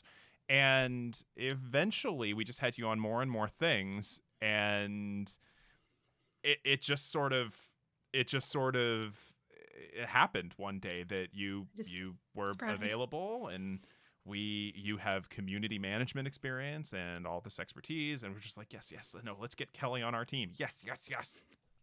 What's so funny is that I remember the other side of that, thinking, God, these Take This people are freaking everywhere, and they're taking my spots at things. Like, that was my panel idea, and they just took it just because they're an organization. Oh.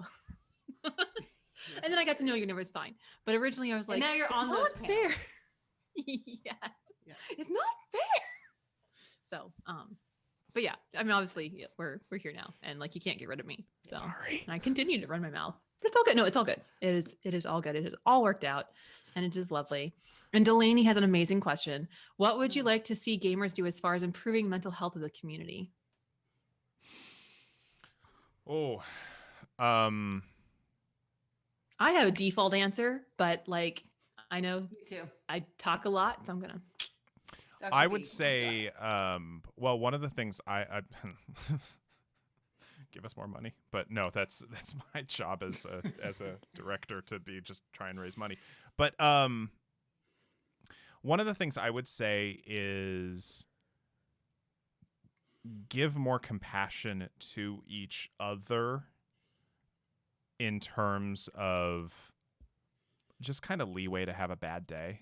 There's of course limits to that. You know, somebody being racist, somebody being overtly, somebody being discriminatory or anything like that. You know, there is a limit to where we can draw the line for allowing behavior in a community.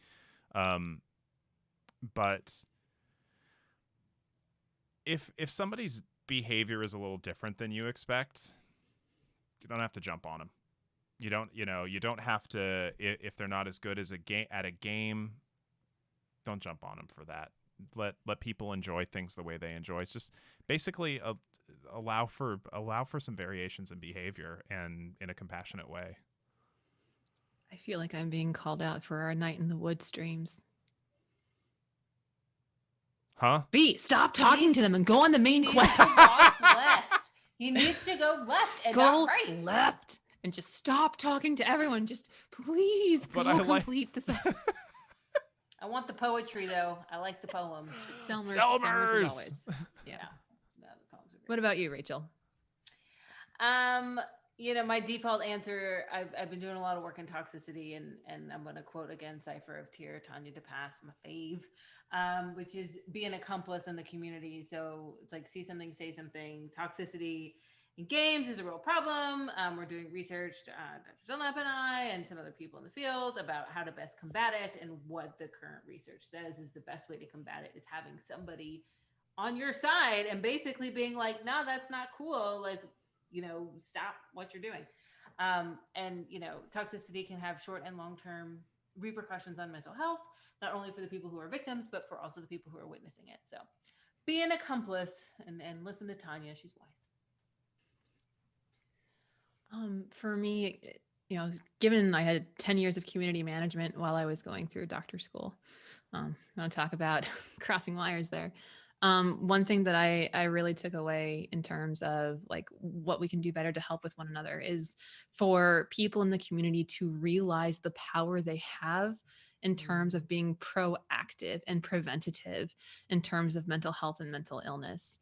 Like with the streamers that I work with, Take This, and other people who I just happen to know how to stream. They're like, oh, I wish I had a degree because then I could help and I could be more effective. And I try to tell them like, dude, I'm licensed and practicing, and I still can't do that on stream because that's not okay. Like, that's unethical to do that. So even though I am a therapist and I'm trained as one, I cannot deliver that same thing over Twitch. And so, but one thing that that communities can do that is far beyond the number of psychologists or mental health professionals that are out there is recognize that feeling connected, feeling wanted, feeling heard, and that you're a part of something is literally like a preventative medicine against mental illness. Yeah. Almost every mental illness, at least mood disorder in the book, has at it isolation, social withdrawal, feeling alone, feeling like you're not heard as part of, what either maintains that illness or perpetuates it or even triggers it in the first place. And so by offering a space, you don't have to be a mental health professional. You can just be somebody who will listen, somebody who can, leave on our Discord. Like, we have little shields, and you just leave a little shield when someone shares something that's tough. Or if you feel like you have the spoons to share, then share or post a funny meme, and like keep the community a place where people can come and feel connected and that they're part of something greater than themselves. Not just because yes, that's preventative medicine. And honestly, that is the best that's out there. And so, yeah, just realizing your power as a member in a community, that you can help someone just on your own feel like they belong and feel like they're wanted and they're worthwhile. And I think that's what I was clumsily trying to allude to, is giving people a sense of community and belonging. Well, this is why I'm the community manager. This is my shtick. This is my spiel. You're the clinical director, so you've got more words and they're fancier. But no, I we went kick to it grad real. school as defense against the fact that I was already, wordy. Oh, verbosity. Grandiloquence. Oh my gosh. Well, anyway, that actually leads right. Sesquipedalianism. It leads right into the next question by Micropixels, which I love, by the way, What's is the next what is your question? favorite channels in the Discord server? Theramemes. No discussion for me. Theramemes is the best because they are memes that are specifically about therapy. And there is such a niche community of people where such a channel would be possible. And so I love food and research and parenting in general. Like, I love them all, but that one is just, I can promise you there is like no other Discord on earth that has a Theramemes channel. And it's very valuable and precious to me. Food. Mine is, yeah. I mean, I'm going to say research, but food is right there. The food channel's really good on our Discord. There's a lot of good food happening. Because Locke has like deluxe dinners every night, and maybe it's just the lighting and the plating, but like, oh, here, I made these shrimp tacos, and here's this bolognese with a bechamel, and all these words I don't know, and I'm like, that looks amazing, and I would like that. Oh, here we go. I can teach you how to do a lot of that stuff. I don't even know what a bouillabaisse is, but I've heard it on Top Chef. We have to stop talking about food. I'm really hungry. No, okay, no more food. No more food talk. It's a bouillabaisse with the best. Anyway. Okay. Is there a place for people without academic degrees specifically, but with the passion and knowledge in your organization? So this is Reader Geek's question. So yes. Lived experience is experience. Yeah. And this has been a challenge as long as we've been an organization. It's how to use the people who want to help, because I've joked about this a couple of times right now, but organizing volunteer efforts is a monumental task in and of itself, and until we have a bigger staff base, it's challenging to bring people on who just want to help, who not just want to help, who are passionate about helping, because now we have to manage efforts and teach and onboard, and that whole thing. And we would like to, but we don't have the capacity a lot of times. So there's not as many obvious opportunities as we'd like a lot of the time, but when those opportunities are there, we love bringing people on. We've got some marketing folks. We've got We've got social media person who doesn't, these folks don't have advanced degrees. Yeah, as we grow, I'm sure there's going to be more opportunities. And I guess one thing that I can speak to, just as, before I even had my doctorate, back when I was just a baby learning psychologist, and I ran a esports league, and I was the community manager, and I did all the stuff there, and I was also the site owner, and I ran the league and all that other crap. I can guarantee you that if someone made content without me having to ask for it, it got front page. I'm not saying that translates to Take This, because they're like a real org as opposed to the one that I was running. But the idea was that if you make something, the people who it's for are going to notice.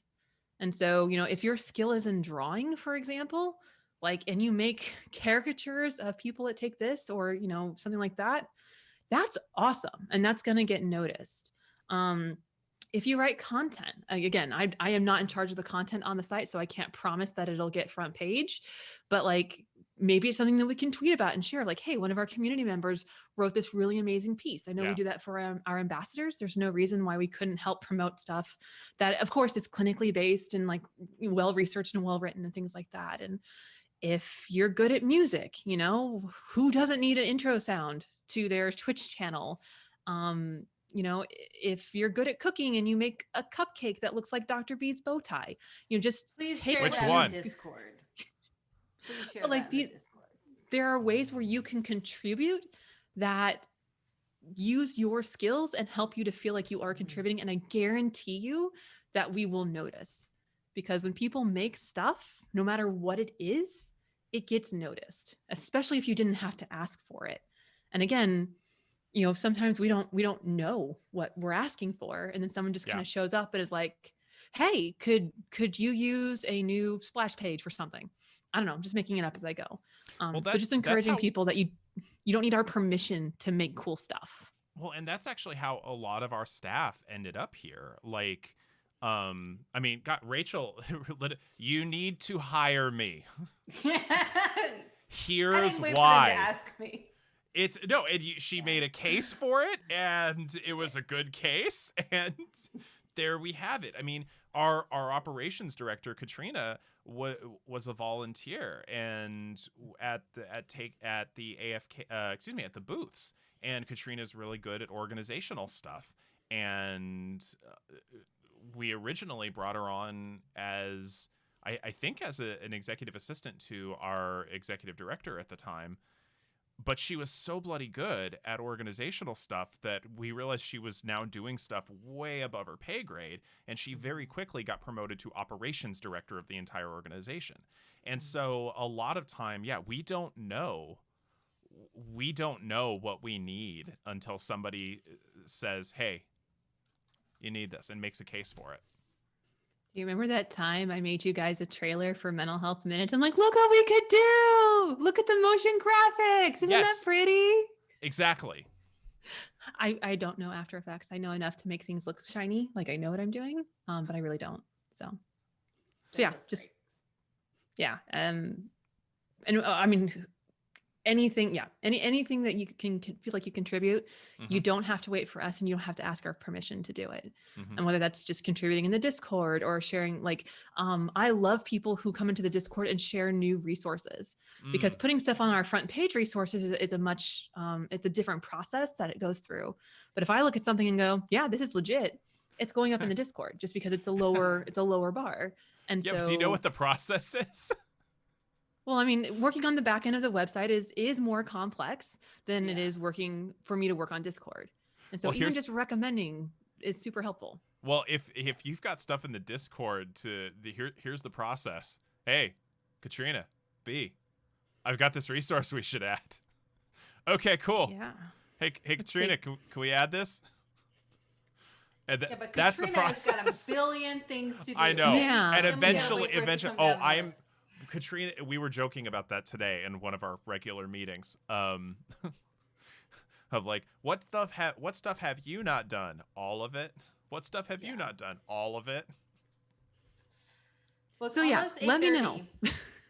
But I think we should answer this last question, and I'm passing this one to B. What's the last question? How can donors understand what their donations go towards? Operating costs, supporting ambassadors, etc.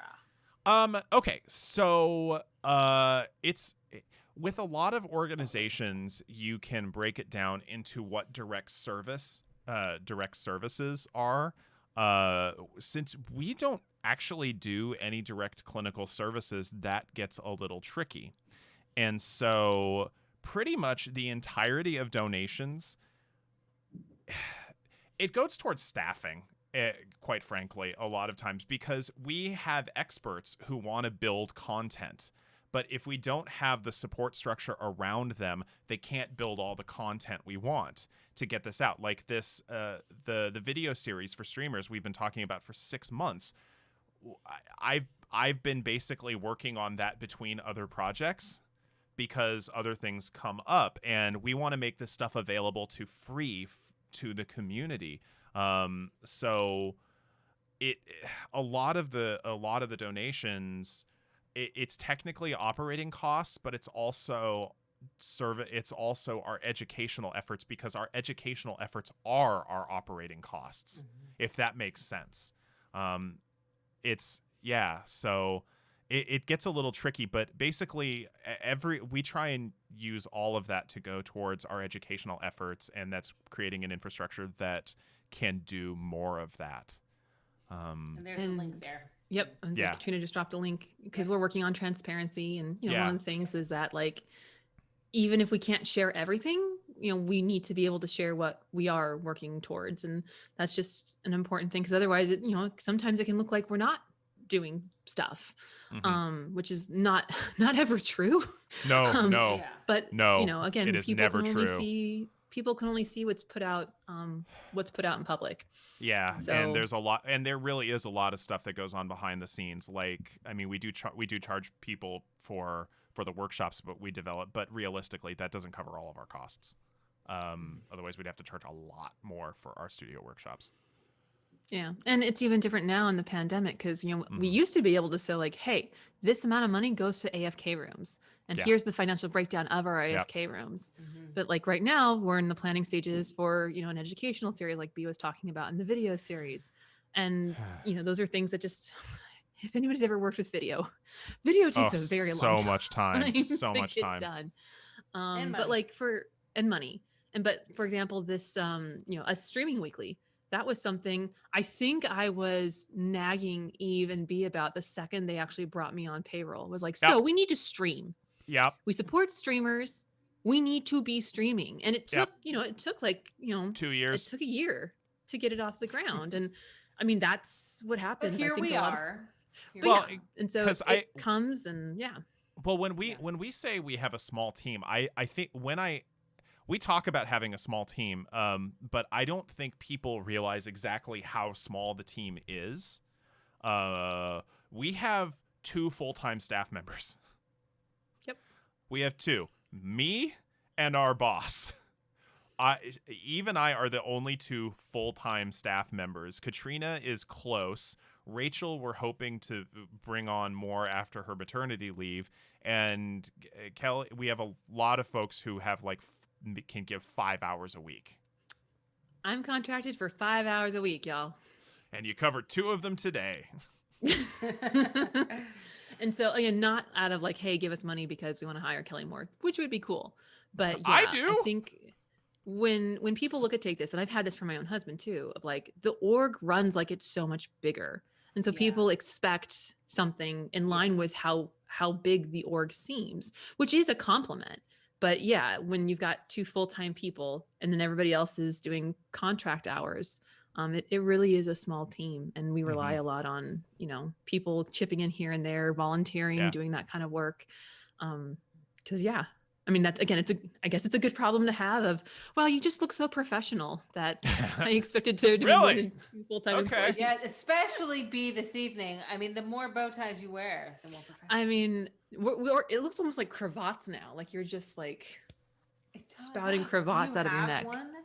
I do not have a cravat. I would kick my own ascot. We're done here, I think. I think we're good. I think we're good. I think that just about killed we're done. Okay. everything. Okay. Well, we got to do the The face palms in the chat I'm living for. So thank you, Yes, Dospiff and yes, French Chuck for the yes. face palms. Yeah, but this is our very first AMA. This is awesome. Yes, Yeah, thank you this all was for wonderful. coming. This was super fun. And every time there's a fifth Monday, there'll be an AMA. And I wrote down the ideas for one on self-doubt. We could definitely do some themed AMAs in the future. Not with me in the next couple months. This is the last time you're going to see this space live until for a minute. Just I'm gonna go have a baby. Not forever. But it was really fun. I enjoyed it. And then keep in mind that next week we are streaming next week. It will be the first Monday, which means that Dr. B and I are up. We're going back to Night in the Woods. We're going back to Possum Springs. We're probably still not going to finish the game. Wait, seriously? There's more? I thought we were going to finish there's part there's 5. so much more poetry to get through, and we know you like to talk to everyone. I want all of Selmer's poetry. And if you want to, and you should show up, you should show up to hear me read Selmer's poetry. I do. I'm talking to the audience. Okay. Everyone else should actually tell your friends. Tell your friends about it, and I will read Selmer's poetry, and I take requests in how I read it. It is pretty powerful, moving stuff. So if you want that, and then there's me on the other hand. Like, we thought this would be like a 3-part series. We're on like part 7. Can we please just advance the narrative? So if we don't finish this week, then hopefully next week, because we are very close to the end, and then we'll be moving into a different game. There's been a lot of call for Spiritfarer, a lot of other suggestions as well. It'll be a matter of what we can find, what works. Spiritfarer, it's challenging because it would have to be like set pieces that we have prepared in advance, so we might need more prep time on that. But don't worry, we hear you, Discord. We know that you wanted to Spiritfarer. I am angling for Hellblade, but I know that's a tough one. That is a tough one. There's also Sea of Solitude. Sea of Solitude. As soon as you said Sea, I'm like, ooh, Sea of Thieves. Yes. Yes. Let's go play Sea of Thieves. Like, no, there's some really interesting design decisions that influence player behaviors, and we can talk about the brig and how that functions. And but no. So yes. Anyway, next Monday, B and I are back, Possum Springs, playing Night in the Woods. Hopefully finishing it or getting close enough that we could call it finished. And then lovely Rachel will be on maternity leave, and will Dr. Hayes be stepping in? Yes, Dr. Hayes is going to be doing the next 3 of my slots, and she has a lot of fun guests planned, and it's going to be really good. Yep. Awesome. And I'm stepping in for our boss Eve, who is away on leave right now, as well. And we're gonna have Osama Darius on the 9th. And if y'all don't know us, Osama and I are gonna have a really fun time talking. He's a human hug. Like, he is in a human form. He's just the most pure. Oh my God, I'm gonna cry. It's like looking at a puppy. You're just like, you're so perfect. He is the founder of Game Dev Dads, and he is the Canadian representative. He is just such a cool individual. He's so cool. He's so cool. He's we're also gonna be talking on the 9th. The chair, or either the current or former chair of the Muslims in game design special interest group through IGDA. He does all these amazing talks about he's fantastic. Oh my gosh. Not that I wasn't going to tune in before, but I'm definitely going to tune in now. Oh yeah. Oh yeah. No. And he's a meme as well. He's several memes. He's perfect. All right. Well, thank you everybody for being here. Yes. Question mark? Thank you. Declarative statement. Exclamation point. Yes. Declarative statement. Thank you for being here. We really appreciate you. I'm emphatic about my appreciation. We'll see you next week. Yes, we will. We'll see you here every Monday. Tell your friends. Thank you for subscriptions. Thank you for the bits. Thank you for sticking this out. Yeah, the hype train. Level 3 hype train. I'm gonna get B one of those things. I forgot what they're called. A cravat? A cravat. No. So we're gonna end on a high note. Everybody go enjoy the food channel. If you miss our faces, drop by the Discord. I am always there. B and Rachel drop by pretty frequently too. And all the amazing people, pretty much everybody who we've seen in chat tonight are also members of the Discord. Yep. So come on by. We'd love to see you there. And we will see you guys next week for some Night in the Woods. Bye, everybody. Bye.